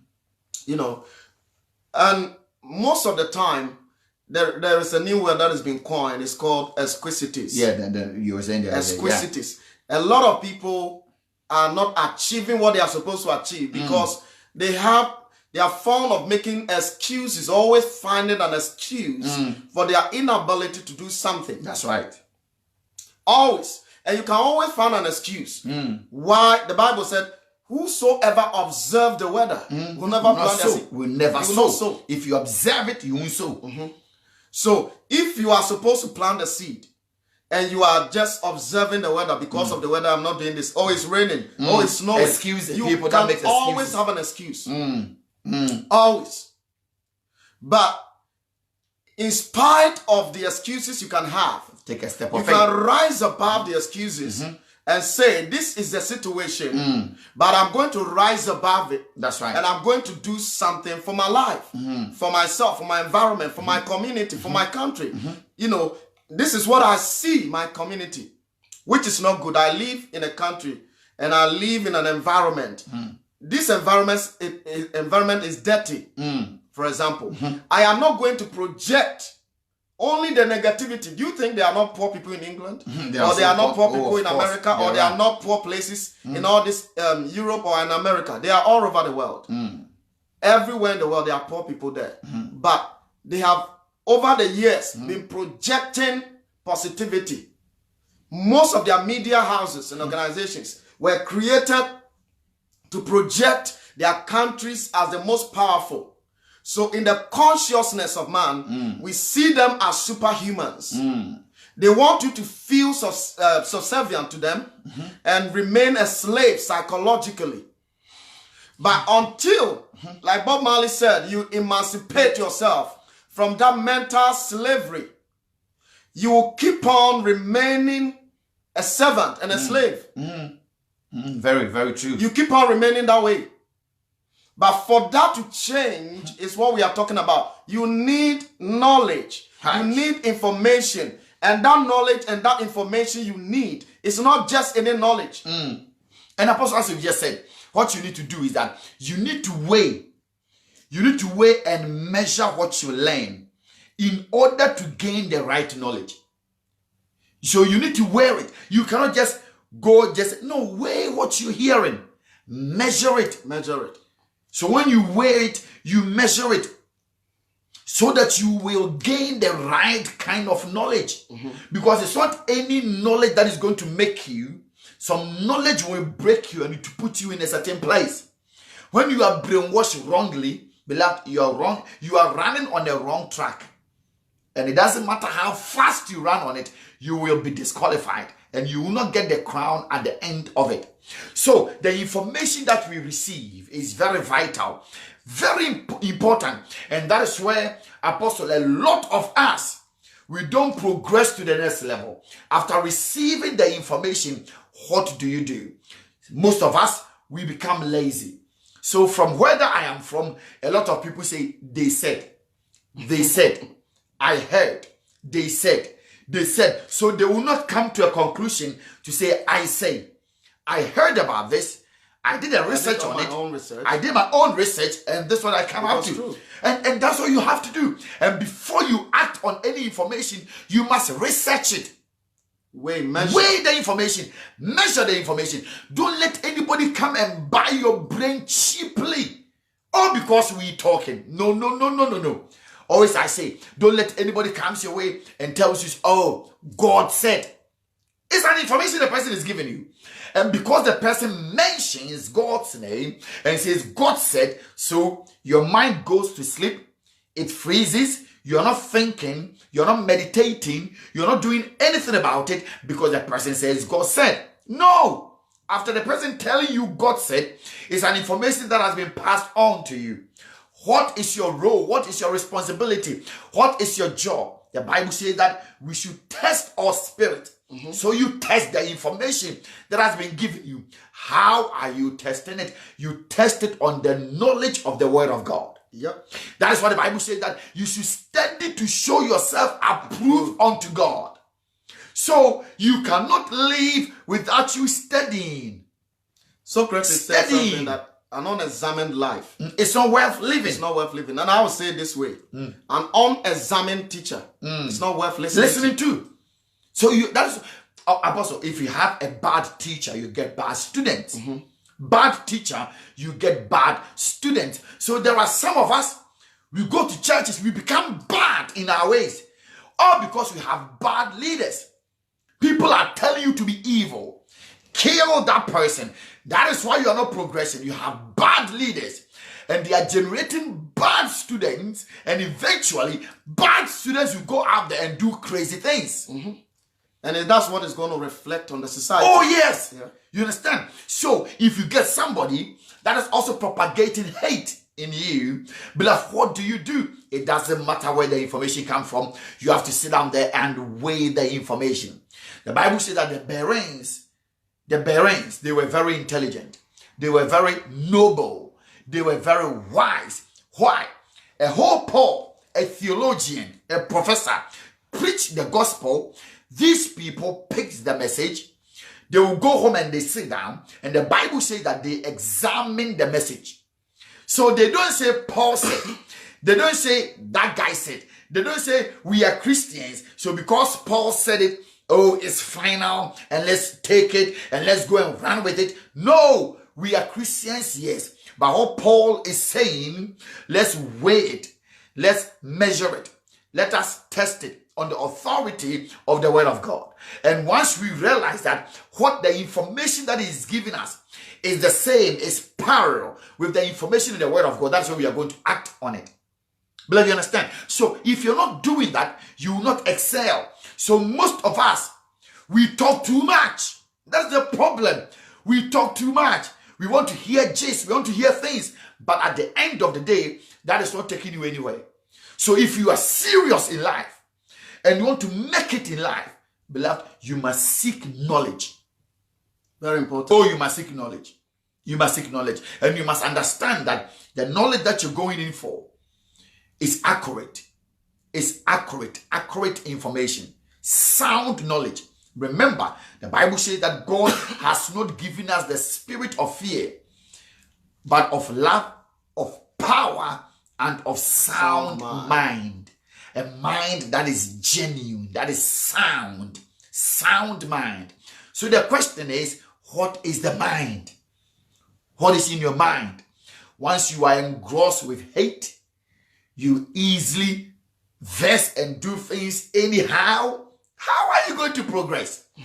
So there are so many people, if you look into our community, Apostle, there are so many talkers, but there are little doers. So many talkers. So many talkers. A lot of, everybody can talk. 90% talking. Everybody can 10% talk. 10% doing. But how many people are doing it? Everybody's talking. Oh, Africa is this. Oh, we are like that. We are like that. Oh, we are like this. And beloved, we are all talking. The question is, why can't we what are you doing? Project the positive sides, the positive things that we see in our continent? They are beautiful things. We have beautiful culture. We have beautiful traditions and stuff that we can project to the world and attract them. Wow. Into our part of the world. But we are always condemning and judging and everything that we have that is good, we are painting it black to the world. You've said something that when people come, they have to do something to tickle your something that you fancy.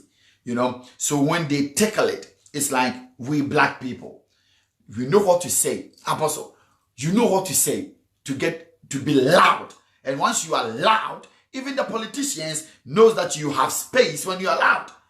And is that going to build our economy? No. That's not going to build the economy. That kind of behavior shouldn't be countenanced. That's why some stupid people, excuse my language, will be given an opportunity in the media space. Yeah. And then the radio stations, television stations will invite such people who are just spewing nonsense to come, and they will interview them on radio. What for? What kind of information are they offering? What kind of ideas? What kind of solutions are they providing? It's because they are loud and they can articulate and they can talk. And that's all that is the criteria of you being relevant in where we are from. So if you can talk, you are loud, you can propound your own theory and say whatever you want to say, because you are not going to be probed, you know. And once you are probed, people get angry. So even the media, they are not even doing their job because they are even scared of probing. There is no probing, because if you say that you're doing something, you have to be probed. Somebody will say that, man of God, we just call you. Why? Because there is an accident on the road. What happened? How? How? You understand? When there is an accident, why must you go and call a preacher? What has it got to do with the accident? You know? Meanwhile, there are road and trafficking, whatever that is there. And they don't even call them, because the preacher is going to prophesy. Because you go to prophesy. Which is behind it. There is a demon behind it. The road signs, everything that measures that are supposed to be put in place to prevent that accident. None. And if you look into it and you think about it critically, how the road is constructed, Apostle, you don't need anybody to tell you that people are going to die. Because how people are going to cross the road, you can see that already how the road is constructed is going to kill people. And once somebody dies, then they will be calling, prophet, what did you see? So this is what the problem is. If we don't put things in its perspective, I've been campaigning. You may disagree, you may agree. If there can be banned on public prophecy, I'll be the first person to vote. Public prophecy. Not prophecy, but public. Public prophecy. Like they tell you, or something, Brobbey, I see this about you. In public. Without it's about me. If there is a law saying that we want to ban public prophecies, I will be number one to cast my vote. Why? What if the prophecy is public? Why must it be public? If it's for the public. It cannot be for the public. Which public, Apostle? For the nation. Which nation? God is not talking to any nation, Apostle. Who is the nation, Apostle? Let's define it. Who is the nation? Which nation? Are we talking about the entire land of Ghana? Or are we talking about Kumasi? Or are we talking about Accra? What are we talking? Which nation? Okay, God is speaking to us, all of us. As a nation. That is about to do this. Yeah. So, and what is the prophecy about? So give me an example. What is the prophecy about? Repent, my children. Or let's use the election. Or this person is going to win. That person is going to win. I'm not talking about elections. I'm talking about what if. Because, Apostle, the land itself, the entirety of the land, we are not Christians. So God is not coming to address all of us. And he knows that we will not listen. The reason why God will address Israel as a nation is because they were worshiping only him. And anytime that they bring in false gods, it becomes a curse upon them, and there is a distraction on them. Now, there are so many gods in Ghana right now. So the question is, why is God not driving them out or killing us? So he's not going to do that, because it's not the same applicable. It's a descriptive, but it's not prescriptive. So God is not going to look into it and say that, oh, I'm talking to all of you. No, Apostle. So look at the general prophecies. All the general prophecies is about somebody is going to die here. Oh, I see that this one will win election A. Oh, God spoke to me. all follow the same. So that's what I'm saying. So there is not one single prophecy for the entire land. I see that a former president will die. Apostle, if a former president will die, why don't you go to the former president? That is if you don't know, if God has not revealed to you, Apostle, as we deal with information, that type of former president that is going to die, call your prayer towers and pray for that person. Am I lying, people? I don't know which former president is going to die. I see Ghana having whatever vision, whatever it is, signifying that somebody of importance, or let's make it plain, a former president is going to die. What shall I do? I don't know which one. So I call my team, and what do we pray? Because we don't know. And once we come to know, what do? We still pray. So why are you telling all of us, worrying our head, that somebody's going to die? Somebody's prophecy. It's not for you. Telling us. So I say to people all the time, prophecies are personal. So once it's about somebody that they say, oh, Kwame Eugene is going to die, why don't you go and tell him? If you are looking for him and you cannot find him, why don't you leave him? Because it's not your problem. I want you to understand. So what you need to do is to go to the person, talk to the person, and that's it. I don't need to hear about Kwame Eugene's death because I don't know what I can do for him. No. You know, so these are the things that we can find a way to make sure that it's all to the mindset of the people. The mindset of the people. That's why are they doing that public prophecy? Well, is it because they want to trend? Is it because they want they want to be in the limelight? Is it because they want people to hear them? And if they do that guessing game of prophecy, you know, that if we pray well, this will not happen. But if we don't pray, that will happen. So it doesn't mean which way you go, the person that is giving the prophecy will win. Because if that thing did not happen, he will say, because I prayed. If it did happen, because Ghana did not pray. So that kind of prophecy, we don't need it. We don't need it. People, you understand? True. So we have to be careful with what we hear. So which we need to do is we have to put things in its perspective. Very important. And if we are able to do that, then it will be a blessing. About what is it? It's been a nuisance. So, beloved, you understand? So that is what it is. It's very vital and it's very true, and that's what we need to do. So, people, if you want to develop the mind, you need sound knowledge. Sound knowledge. And we can even stay on this because this is very important for us. Beloved, this is very important for us. What is going to make you is not what just you hear. It's the quality and the sound of the things that you hear.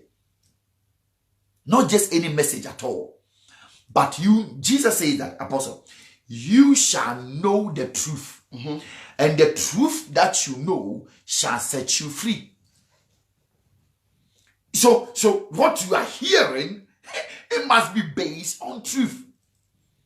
Beloved, you understand? And knowing the truth will set you free.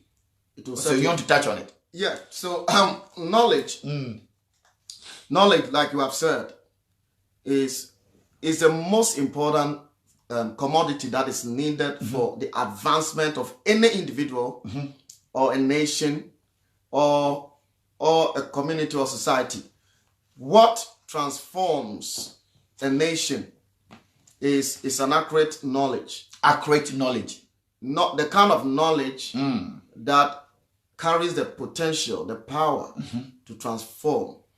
Now, if the Bible talks, for example, about we being not conformed any longer to the patterns of this world, the systems of the world, but be ye transformed by the renewing of our mind. That's right. He's talking about the mind. Touch on it, or let's go. Yeah, I think we should. Okay. So we should not be conformed. Conformed means being in agreement with the systems that are there in the world. That's right. So do not conform any longer to the pattern. To the pattern. Gosh. So I live in a society, I live in a country, there is a certain direction, a certain pattern, a certain mindset and systems that have been put in place.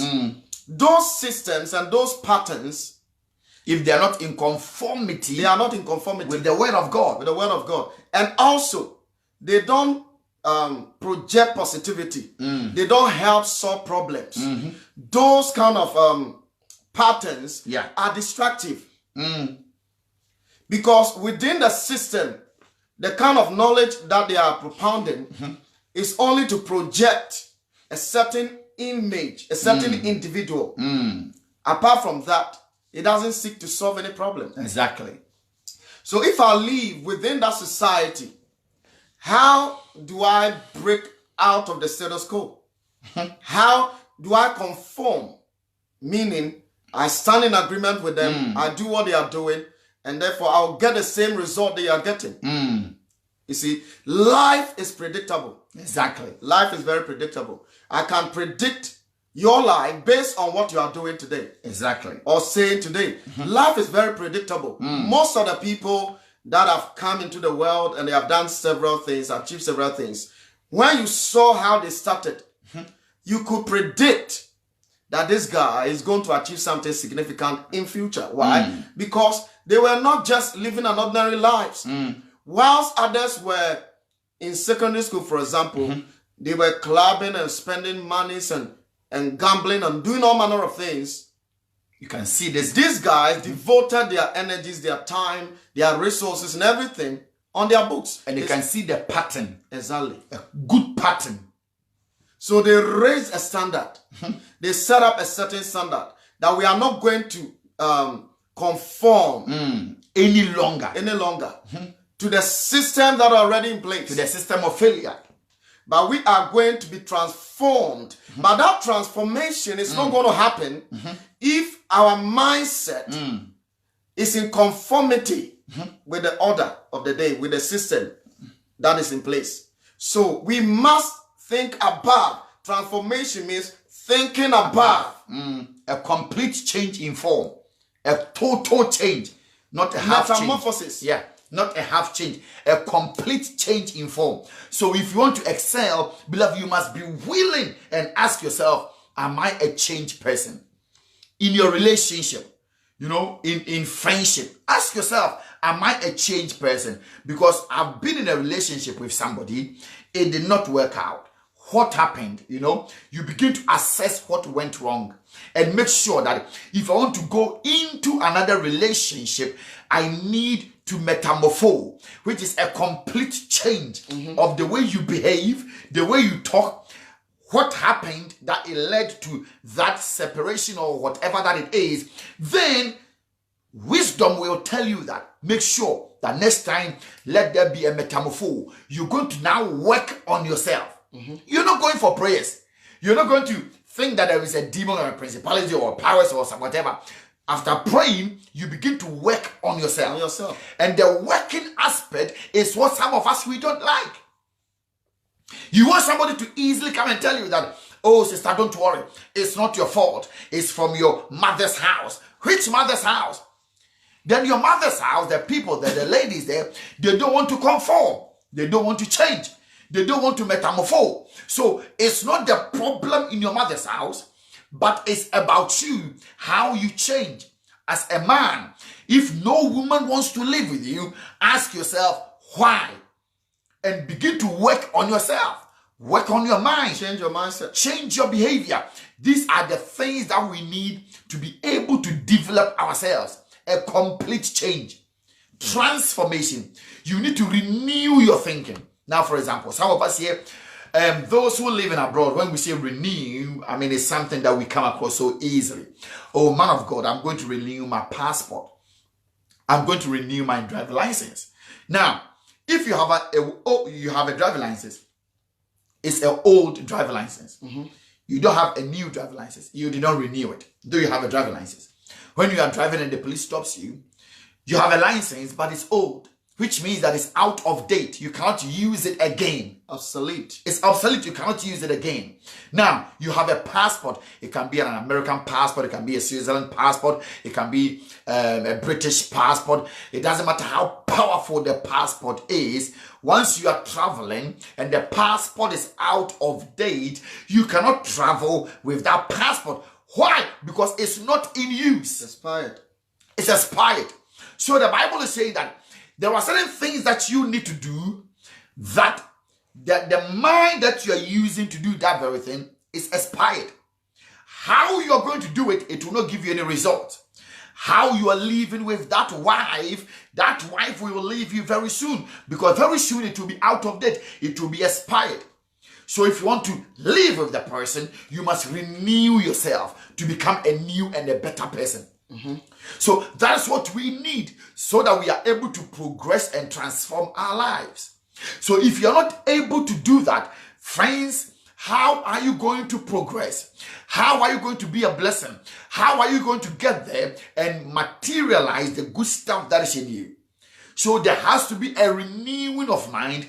If you want that power in your mind to work very well, there has to be a renewing of mind, a complete change.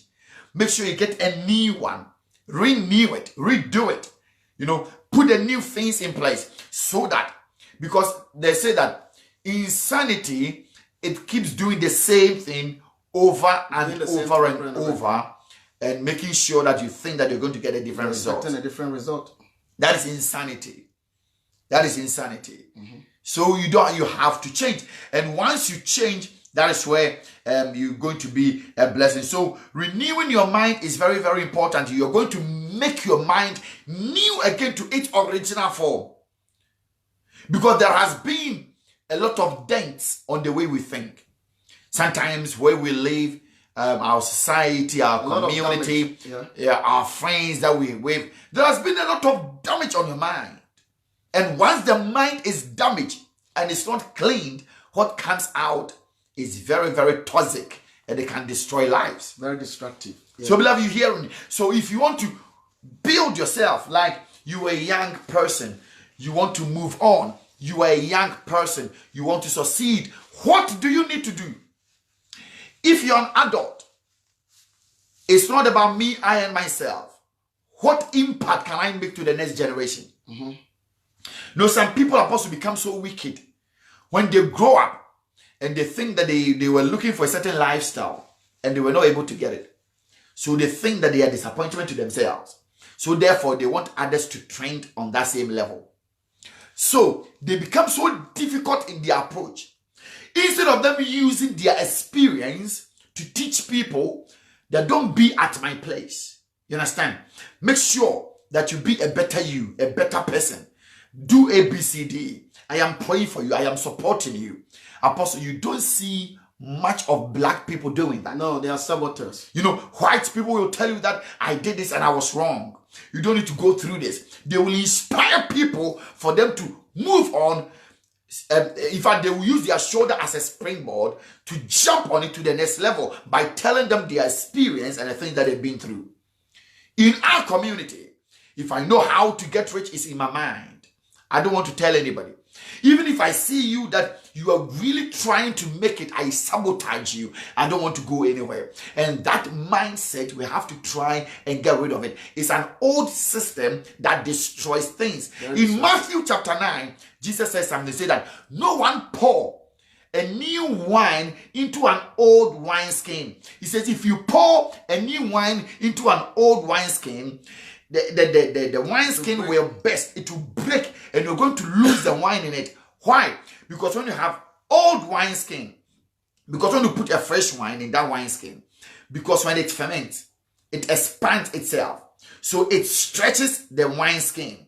And when the wineskin is also new, once the wine ferments and is stretching it can also expand because it's new. Once it's old, it has already expanded and that's reached its capacity. So once you put a new wine into an old wineskin, which has already stretched out already, at the moment the new wine goes into that old wine and it ferments and it's reaching that its elasticity, what happens? It breaks. It breaks. So it's very important. So Jesus said that you cannot put a new wine into an old wineskin, and new ideas into old people, and new things into old stuff. It will destroy. So make sure that if you want to have a new ideas, you need a new brain and new things to achieve things. Beloved, that is how we are going to excel. So if you don't have a new way of thinking and you keep thinking the same thing, because I am an African, I am a Ghanaian, this is what I do, this is what I do, and you're not prepared to change and turn certain things around for your advantage to soar to another level in life, beloved, you're going nowhere. True. Very important. So the transformation of the mind, it's got to do with when you are not conforming. Now, let me say this. As a Christian, people want you to conform to so many standards. But we have one standard, which is the standard of Christ. It doesn't matter the idea. As a child of God, the Bible says that Jesus is the author and the finisher of our faith. So we look up to Jesus, not up to anybody else. So we look up to Christ. So we are not conforming to the standard of this world, the patterns of this world, how this world systems works. But the Bible says that before we should leave our bodies as a living sacrifice, holy and pleasing to God. So you cannot do that and get away with holiness and with righteousness. So now a lot of people are, Apostle, we are all human beings. We are all human beings. We cannot do this. We've told you that it's only a fool that says that I can't. Apostle, do you know the monks? Yeah. The monks. The monks, yeah. Are they trees? No. No, I don't know human beings. Yeah, human beings. So they're able to do that. Why? Because they've trained themselves. Train the child the way they should go. We've opened our system for a lot of intoxication. We've like intoxicated ourselves, thinking that I'm man of God, this is not possible. No. Why? Because we want to do it. And we want to really fuel the thing that is in us, the animals that is in us. That is taking you at a place that you don't want to go there. Beloved, where it's leading you, you don't want to be there. Why? Because you were not able to conform to the word of God.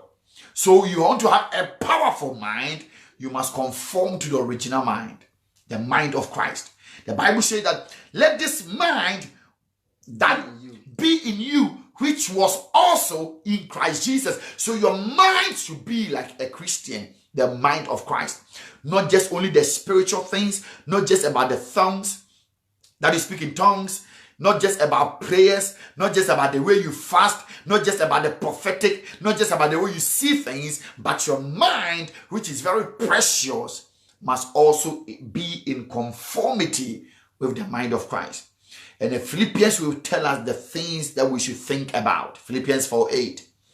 Those are the things that we should think about. So if you are hearing us, it's very important. The mind is very powerful.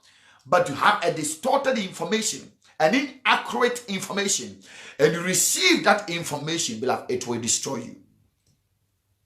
Very true. It will destroy you. You'll be consumed with hate. And you won't be able to move on to the place that God wants you to be. All right? It's true. So, and Apostle, when it comes to the transformation of the mind, too, we already spoke about the positioning, how you are positioned and where you are positioned can have some influence in the way your mind will operate. We look at the life of Moses, for example. He was born, positioned in the palace. Exactly. Trained as a prince. Now, Moses had an assignment to lead the children of Israel out of captivity. The time you were born, we knew the circumstances around. Yeah. At the time. But for him to be that great leader, he needed to study as a king. Yep. And as a priest. He needed both education. Exactly.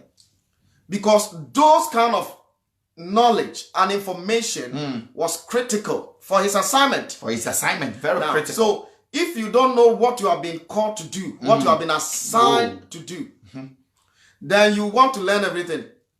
You consume information. Whatever you hear, you swallow information, hook, line, and sinker. Because of that, you are not able to decipher whether this is right or wrong. Because everything that comes, you eat it. You cannot just be eating anything, including poison. It will kill you. So if you are eating food, you are very selective. The reason you are selective is you want to eat healthy. You want to eat something that you love to eat. You want to eat something that will help you grow mentally, psychologically, in other areas.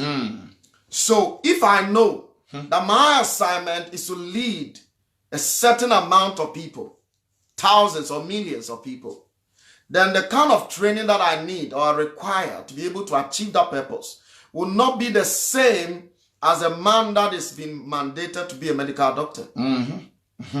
The medical doctor may be a leader, but not a leader leading millions of people to some place. So the fact that Moses was assigned to be the deliverer, the leader that will bring them out of captivity, required him to be educated as a king. Because being a king means you know how to use authority. You know how to talk in public. You know how to engage. You have the confidence to engage the authority. You understand the rules of engagement. You understand all the diplomacy involved in dealing with the presidency, with the leadership. Being a priest will mean that you know how to deal with God, because it is him that is assigning you to rescue people. So if God is the one that is giving me is going to give me the assignment, then he requires me to get a training as a priest, so that I can have a certain amount of engagement, a certain level of communication between me and God. So Moses, for how many years, Apostle? Wow. About 40 years. 40 years. 40 years. He was in the 40 palace. years in the palace, 40 years in the 40 wilderness. years in the wilderness. Right? To just take people out of bondage. 80 years of learning. And that was needed for the assignment. Because after those experiences, after those the acquisition of the knowledge, he came to Egypt with boldness and with courage. And he was able to go before the king. Finished product. And start his assignment. Exactly. Jesus, 30 years, 3 years. Exactly. And so, if you know your assignment, you understand why you are here, and you know what God has called you to do, you have a passion for something. Exactly. You must train yourself and get yourself educated in that direction, because knowledge can never be imparted by laying on hands. You've said it several times, isn't it? Yes, it's a process. Yeah, I pray in the name of Jesus, you are a pilot. Go and fly. Go and fly. Will you sit on that plane? No, I'm not going to be. Yes, so it's important that you acquire knowledge and in conformity to your assignment. Very important. All right, Apostle. Now let's look into how. Now I think we will finish with this one. Okay. 4 keys, or is there something that you want us to touch about? Yeah, we can. We can. All right, beloved, let's look into 4 keys to unlock the power of the mind. Very important. 4 keys that you need. It's like you just want to open your door and go to your room. So 4 keys to unlock the power of the mind. 4 keys to unlock. To unlock it. We want to unlock it. Yeah, they are very simple keys, which you're all going to use it, and I believe it's going to be a blessing. So people can write it for us. The 1 key. Boss, are we ready? Yeah. I think, sir, we've already touched the first key, so I'll jump to the second key. Because the first key is get the right knowledge. So somebody can write it, you see. Get the right knowledge. Very important. Not just any knowledge, but the right knowledge. Very important. We have already spoken about it. Exactly. So just put it down. Yeah. Get the right knowledge. The right knowledge. So we don't want to go into it again. 1. The first key to unlock the power of the mind is getting knowledge. We can even touch on this till we finish, but I think we've dealt much with it. Yeah. The right knowledge. The right knowledge. The right knowledge. You knowing something. For lack of knowledge, my people perish. So people are perishing always. I say, it's not because the witches in your family are too strong and powerful. No. It's because you don't know. And people who lack knowledge will be controlled by those that knows. Ignorant people are being controlled by knowledgeable people. So if you don't want to be controlled, then you need to be part on the knowing scheme. So you get to know knowledge, the right knowledge. Not anybody just come and just spew nonsense. Hey, ba ba ba ba ba. No. When it comes to spiritual things, somebody just come your way and just tells you anything and you accept it. No.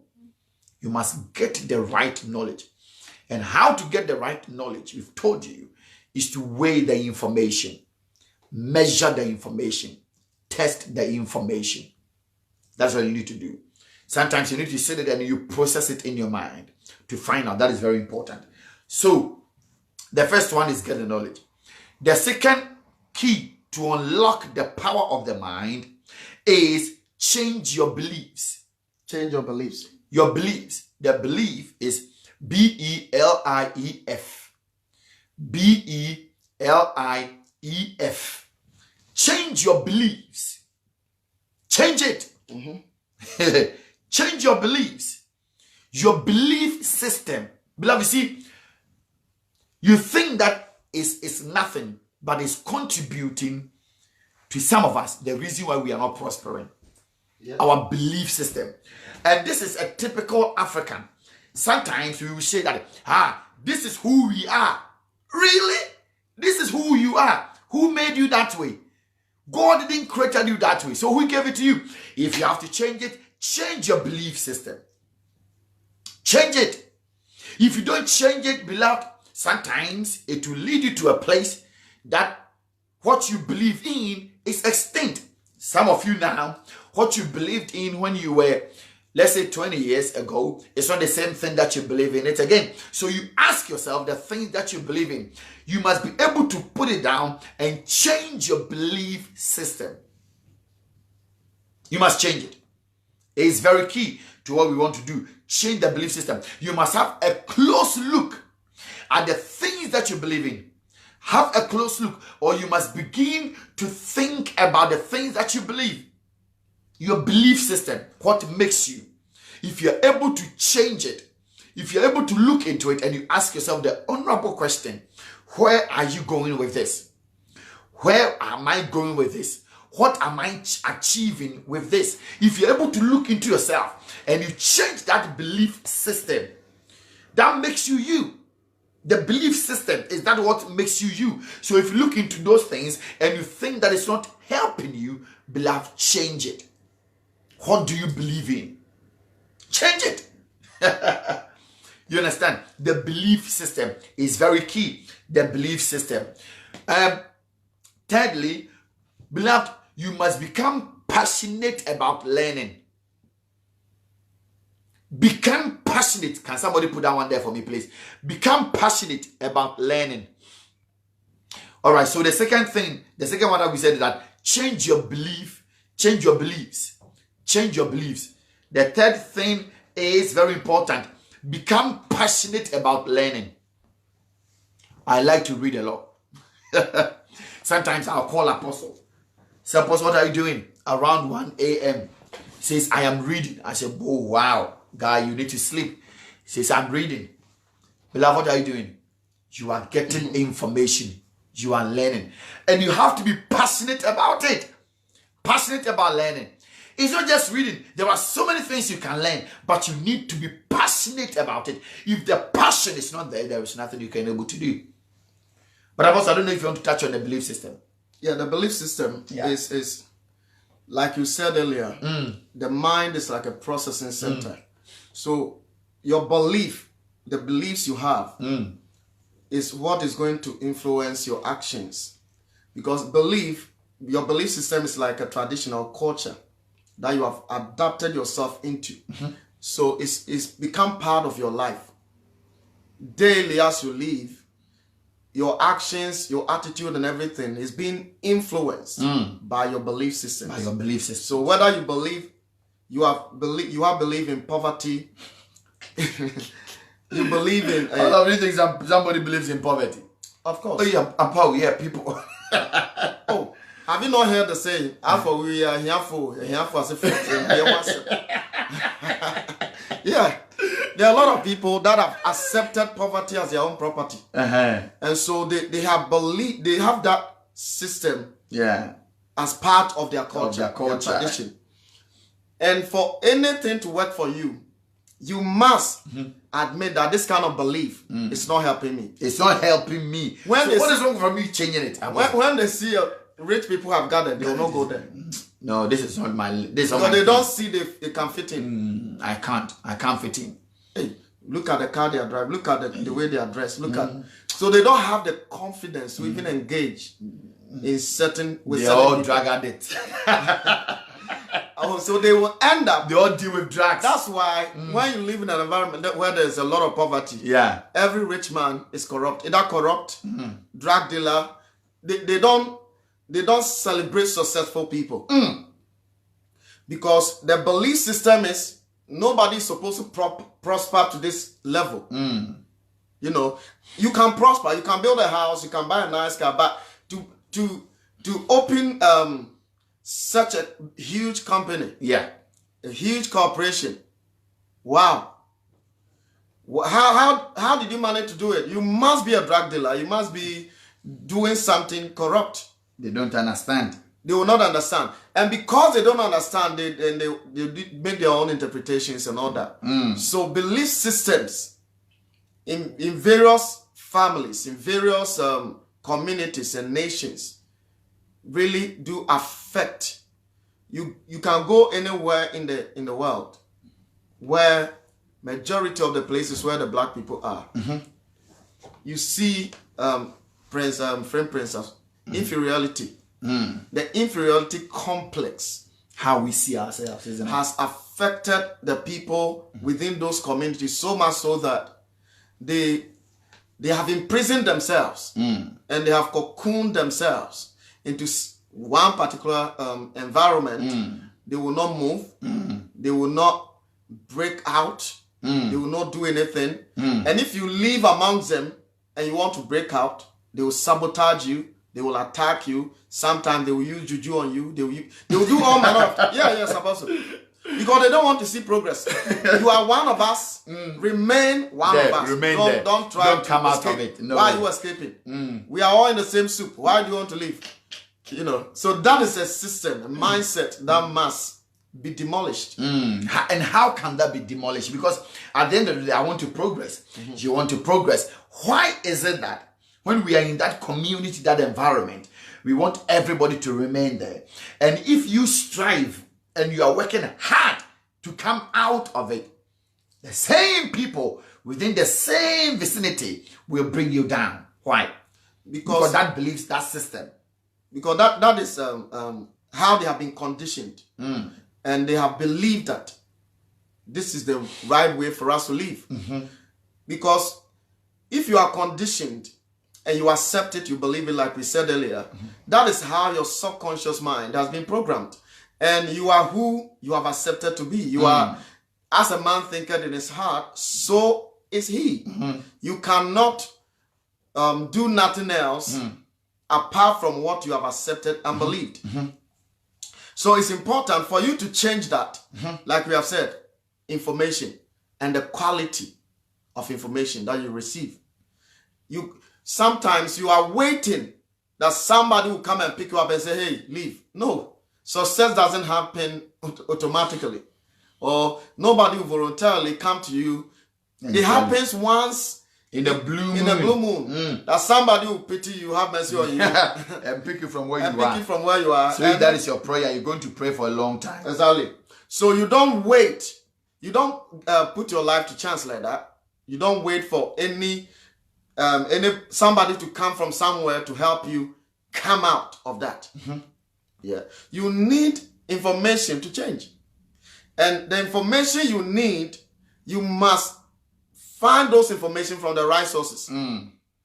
Like we said earlier, an unexamined life, Socrates said, is not worth living. An unexamined teacher is not worth listening to. A teacher that will tell you stop stealing and he's stealing himself It's not worth listening to because it will lead you to distraction. He's a confused person waiting to fall. Bishop Abajiganza, blessings. I see you. All right. So, Apostle, that is very important, isn't it? So today I don't want to focus on what people are writing because we've set our minds to do we this haven't focused on them so far. Exactly. There are some who have decided to be nuisance. Oh, Apostle. And of course, you have to understand that's how their brain is working. So let us leave them. Probably they'll grow for them to appreciate a level of intelligence. It started with their boss. So you can imagine. You can imagine if you talk about it, you have a problem. And that's where we are going. It's a shame. Apostle, it's a shame. Today, we will deal with this some other time because I'm not expecting. Oh, no. Attention. Let's move on from there because at the end of the day, it's very. No, why must you do that? Bring yourself that low. It must not happen. So, people, let's move to the next level because what we've set our heart to do, that's what it is. We have so much to say, but we won't go that level. No. When they are going low, we go high. Next time, probably we will deal with it, but not today. All right. So, 4 keys to unlock the power of the mind. When you get the right kind of knowledge, that one too, we can even say so much with it. So much with it with what is going on social media, on the woo-ha, as if Jesus never existed. It's a wrong information. If you consume that information, you die with it, you die a foolish death. You understand? So get accurate information. What is going to build you? What is going to equip you? What is going to empower you? That is what you need. We've talked so much about it. And the second one that we've talked about is you have a change of beliefs. Change your beliefs. Beloved, it's very critical. It's lying there somewhere and you must confront it and you must change it. Very powerful. You must change it. Some beliefs. There are certain things. Apostle, there are some spiritual beliefs. Certain things that we believe it, we practice it, and we keep on doing it. And others will come. It's not like God is telling you to do it. It's something that you pick it up. Let's look into the beliefs on how we pray. Sometimes you wonder and you ask them, these people, are they really serious? You understand? They picked up belief system. And when did they start it? About a few years ago. And the trend keeps going. It keeps going. It's a folly. It's something that is not what God prescribed for us. Somebody coined that, put that out there, and people get it and they are now leaving it. Believe you understand? So now, this ministry is praying that ministry is praying that ministry is praying that. Later on, it becomes something that if you're not careful, you think that is how things work. And you don't understand why you are not progressing. And that is not how we're supposed to live our lives. Be a Christian. Always, that's what I say. We follow Christ and nothing else. We are not here to follow any human being because we all die one day and all of us, we will stand before the judgment seat of God. All of us. So the one that we're supposed to follow is we follow Christ, and that is him alone that we follow. That is very vital. That is very critical. So you must change that belief. That belief system. And the next thing that we talk about is that you must have passion to learn. Passion to learn. But the belief system too, Apostle. I think there are a lot of things, belief systems that we have, that, like superstitious belief systems. Yeah. In our part of the world, there are a lot of things we do without questioning it. Of course, there's so many of them. We don't question certain things. And for us to change some belief systems, we must first of all question some of the systems that we have that are taking away our time, because time is very important. You can exchange your time for anything, for money, for anything.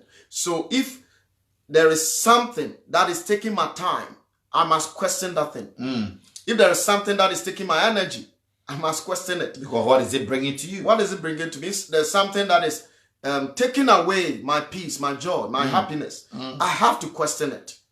You see, we have been trained that when an adult is doing something, you don't question them. You don't question an animal. You don't question certain things that have been put in place and been done. Touch not my anointed. You have to add that one. Touch not my anointed. And do my prophets. So don't question me. It is our tradition. Now, as society progresses, as we grow and mature, as human beings, as individuals, there are certain things that we're talking, belief systems that are very destructive. Very, very destructive. Some of them are traditional, some of them are cultural, some of them were customs and things that have been done for years and generations. I can imagine. Generations. And that's why nobody takes the time to question it. Because so far as they are concerned, it's part of their identity. It's even part of their DNA. Apostle, me and you, we sit here. We begin to question the prophetic. Nana, what is happening? Bless you. Hey, Nana Prempe. Apostle, me and you, we started questioning. And Pastor Jacob too, God bless. We started questioning the some of the prophetic, the activities of it. What have you suffered? Apostle Jacob, honey, more blessings, sir. Bless you, bless you, bless you. Apostle, you understand? Because it's like a trend. And if you talk about it, they think you are against it. And they see you as an antichrist, someone that you don't like it. But we are not attacking it as being evil. But we are looking at it from the eyes of scriptures. And we are telling it on authority. This is not what God said we should be doing. If you think that's what God said we should be doing, bring it out. But don't just tell me that you saw it. You saw it from where? Anybody can see anything. Also, anybody, you don't have to be all the people that are watching us, all of them can see something. Yeah. So we are not going to judge and based on what, let's say, Pop Josh is saying he saw, or Prince is saying he saw. No, but we are judging it on authority of scripture. And we are telling you that this is not what the word of God says. So because this thing has become a trend, and that has grown to become a belief system, most prophets follow that trend. And at the moment you begin to question it, and you are telling the prophet, hey, watch yourselves, be careful. If you are really indeed a mouthpiece of God doesn't behave this way. And once you are questioning them, they rather get angry and they turn their anger on you and they begin to do all kinds of things. Why? Because you are questioning an institution that has been something that they've done for years, and it's not what it is. Who are you to question? You understand? Something that has so that's why I like it. If there is something going on in scripture you don't understand, ask questions. And if you don't get the right answer, you keep asking till you get what you're looking for. You understand? That's why we are Christians. Because Christianity is beautiful. It affords each and every person an opportunity to question everything. Yeah. The Bible says that be ready to answer. You know, so that's what we need to know. So if we come and we are all learning together, it's so beautiful. You understand? We get information. We want to learn. We want to equip ourselves. That is how it's supposed to be. But if not, if someone is geared with anger, going on a destructive prey, I don't support nonsense. No, I don't want to be part of it. You can't get my name attached to it because I am not there to destroy. I'm just there to build, just to refine and make sure things get better. That's what we need to do. Yep. So the belief system, people, you must begin to ask questions why things are what it is in your life and there is no progress. And if you're not careful, you'll be blaming an ancestor, generational curses, and that will be a problem, a big time problem. Beloved, you understand? So if we look into these things, that belief system, you must make sure that we look into it and we take it from there. Exactly.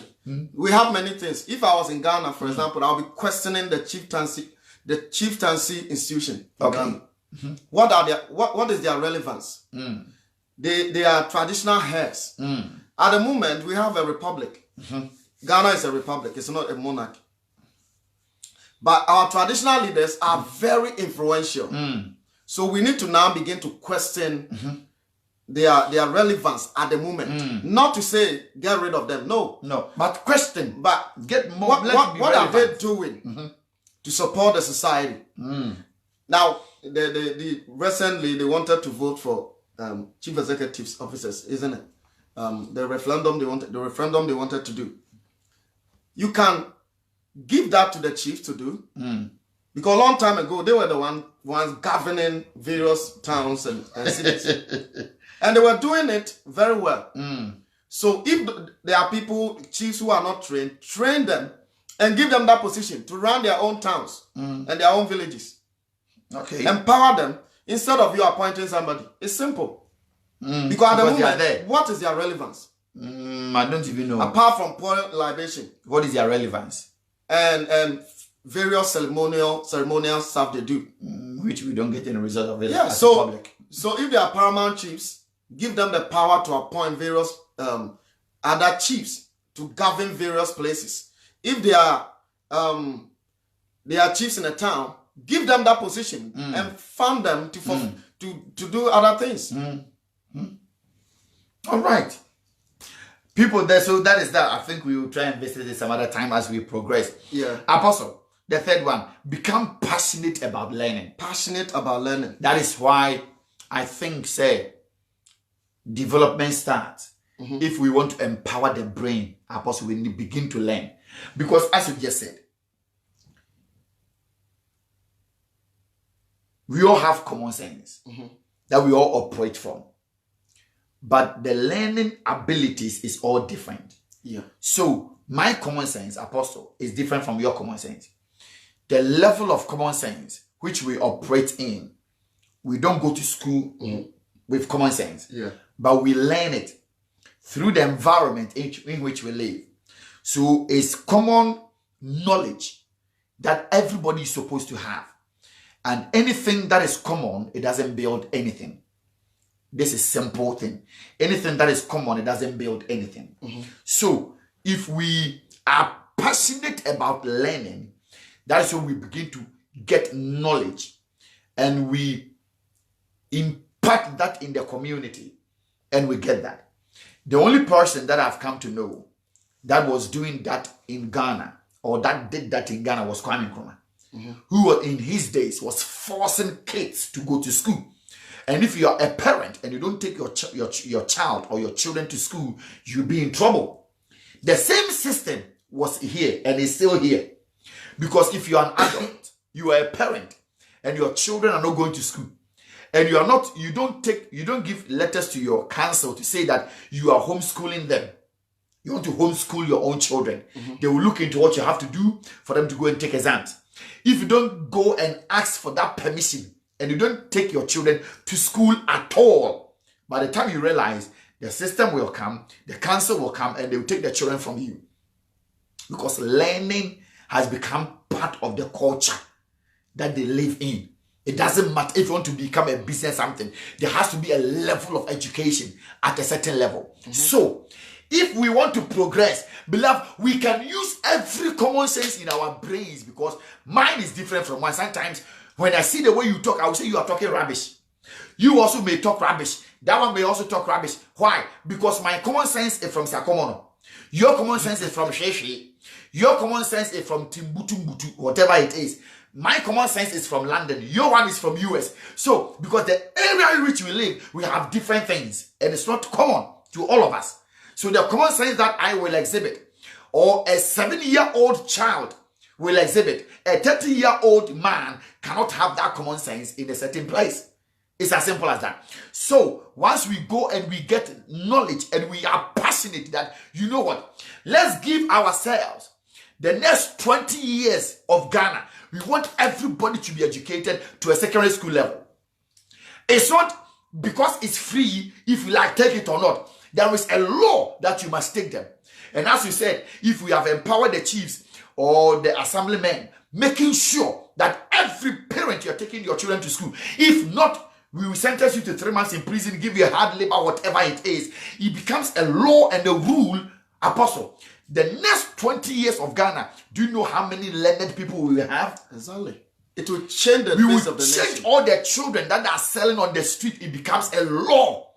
It doesn't matter how it takes. Let us look into that to change it.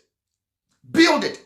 If it costs all the money all we have, let us put into it. Because if we don't give something up for this to happen and we keep giving ourselves an excuses, we are not able to go anywhere. Because we want to get the result that the white people are getting, the Western world is getting. You must get but we don't want to do what they are doing. You must get a learning. We don't want the process. So if you want to go and you have a skill, you want to go and train yourself in, get education to the secondary level. Yeah. Once you get to the secondary level, you can branch whether you want to go to university or you want to go and have a skill. This is something that we need to do. And so what we are doing is we are empowering the mind, and these kids will come out refined and educated and better people, and we know that our community, we have hope. It will reflect on the community. But if not, we have a skilled labor. Of course, because if you don't have skillful people building your roads, that's why we keep on bringing contractors from outside to do our things for us. There is a brain drain. Most of our intellectuals are being bought with money. Yeah. London is buying them. New York is buying them. California is buying them. Yeah. Everybody is buying them because if they come to Ghana and their intellect is not being appreciated. Now,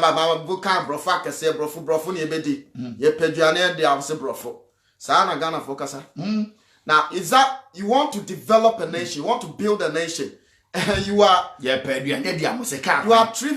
when knowledge. People are dying through accidents, we are complaining. So it's like, so if you're going to listen to the people, apostle, you not get the right thing done. No. Because sometimes most people that talks rubbish, they are all gullible. Most people that sit on radios and comment, they are so cheap in their brains that they spew rubbish. They don't sorry. You are not preferring any solution. You are What just solution? projecting They are just negativity talking and talking. Ignorance. Why? It's just talking and talking and talking. It doesn't build anything. But we need, because what we allow on the media space. Also, I don't want to mention anybody's name. If you look into the two political parties, let's grow ones. Let's say 90% of the journalists that are in the media space in Ghana at the moment. Apostle, they are junk. They need to relearn. Junk itself. They need to learn. And the two political parties that are leading us, if you hear their representatives that speaks for them, their communication team, you wonder what they want to crack your head in the brain or what? The journalists, Apostle. You understand? When you want to, if you want to invite somebody to talk about roads, and you go and invite a politician, a communication officer, or whoever. Why? What is he coming to say about roads? Apostle. Meanwhile, people are dying. There are no road signs. Many things are lacking. You, the journalists that are supposed to project certain things to solve the problem, to talk about it, and to ask, when is this problem going to be solved? How are you going to solve it? You are asking this officer he doesn't know anything about roads. What has NDC and MPP General Secretary got to do with roads? Exactly. What have they got to do with roads? What do they know about roads? So we have people who construct roads. Get them.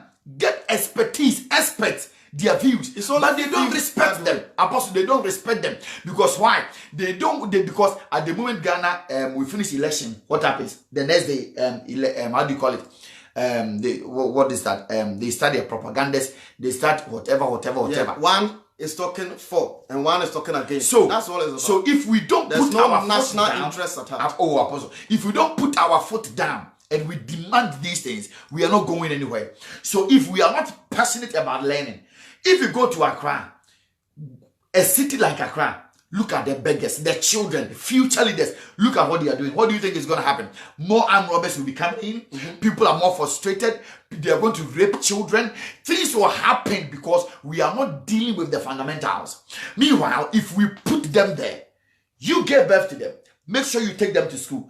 Every parent is forced to take his or her child to school. Beloved, trust me, there is going to be a lot of sanity. But Apostle, what you are saying, the most powerful thing, one thing that we always say when we are talking, they have to focus on to solve those problems, to start that process of solving that problem, is to have to collect data, keep data, information. As a country, you don't have birth and death registry in districts when people are born and when they die. No registry. The national identification project that they are doing is one of the most powerful things that can ever happen to any country. The address system is one of the most powerful things because that's how you get to locate people. That's how you get to know how many children are there, whether they are going to school or they are not going to school. They live in this community. How many people? Yeah, we don't even even know. That's how you know. But when they say go and register, you say, oh, leave them because it's not my party. Why? address, I'm not going to get it. It's rubbish. Anytime you hear rubbish data, everything because it's not coming from the person. Anytime you hear data, it's when there is an election time. There's an election time, and you don't even know. So, Apostle, if we are not passionate about learning, Apostle, how are we going to empower the brain? And if the brain is not empowered, my brother, you can talk and talk and talk and talk. Nothing is going to work because the creativity is in the brain. That is how they built this place. It didn't come from space, but it's through creativity. And if you are passionate about learning, we get leaders who are passionate. We talk about Rwanda. We talk about South Korea. We talk about all these places. It did not come from space. They worked on what they have. But Rwanda has not even... Rwanda, Apostle, it's not better than Ghana. No. In many ways. But what they have done, what the president has been able to do, he has a lot of goodwill and a lot of support from his people. Because it's like one party state. So he's been able to shut the media and to bring Apostle, it's like one party state. Exactly. So there's not much of a voice. Majority of the people are on his side. And they are always projecting the positive things in their country. Apostle, how long has he been on it? So that's the problem. He has been there for since 2000. Yeah, almost 20 years. That's the problem. So continuity. Exactly. So if that is not there, how are we going to progress? Apostle, the way we are doing things, I mean, maybe we can talk about this some other time. But at the end of the day, if you want to build your life, you must be passionate about learning. Do we think we are passionate about learning? No. Passionate about learning. Have that drive to learn. Because passion is like a fuel in a tank. That's what drives you. That's what moves you to learn. I mean, Apostle, it will not kill you. In this country, when you have a child, as little as 1 year, you begin to read them bedtime stories. Yeah. Bedtime stories. When it's time for them to go to bed, especially from the white community, you see the child will bring a book. Daddy, read for me. Mommy, can you read me a bedtime story? And you read for them and they sleep with it. So what are you doing? That is the formative years. So now they pick a book. Brainwashing the child. So when they go to school and they can read, they now pick a book and read in it. It becomes a custom to them. So now when they grow up and they are traveling, most of them, not all of them, the majority of them, when they are in the buses, when they are on the trains, when they are doing whatever, you see them having a book. Some are standing on a train and still reading. Why? Because it has become part of them and they are passionate now about learning because it started from the beginning. So that is exactly what as I said Kwame Nkrumah did. So now, if we want to develop our place, then what we must do, be passionate about learning and make sure that we push it to the next level. It doesn't matter. There has to be a drive because the hindrances and the sabotage is too much. And if we keep on doing it from one political party to another, how are we going to grow? We will not. And you as an individual, if you're not passionate about learning, you yourself, let's start from you. How many books have you read this year? Have you read any book? None. When you are traveling, free newspapers, do you take some to read? As a Christian, from January up until this time, have you opened your Bible? You will tell me you are not an elder. You will tell me God hasn't called you to build any church. Because in the screen time, you will tell me that you know you are not into ministry. So reading of the Bible is not your priority. Then what is your priority? So the question is, what are you doing to better yourself, to build yourself, to equip yourself? It's very powerful. And when you read a book, it's not just a book that you read. It gets you thinking, you know, and you don't know when you're going to apply some of the principles that you've learned from that book. So you have to be passionate about learning. Apostle.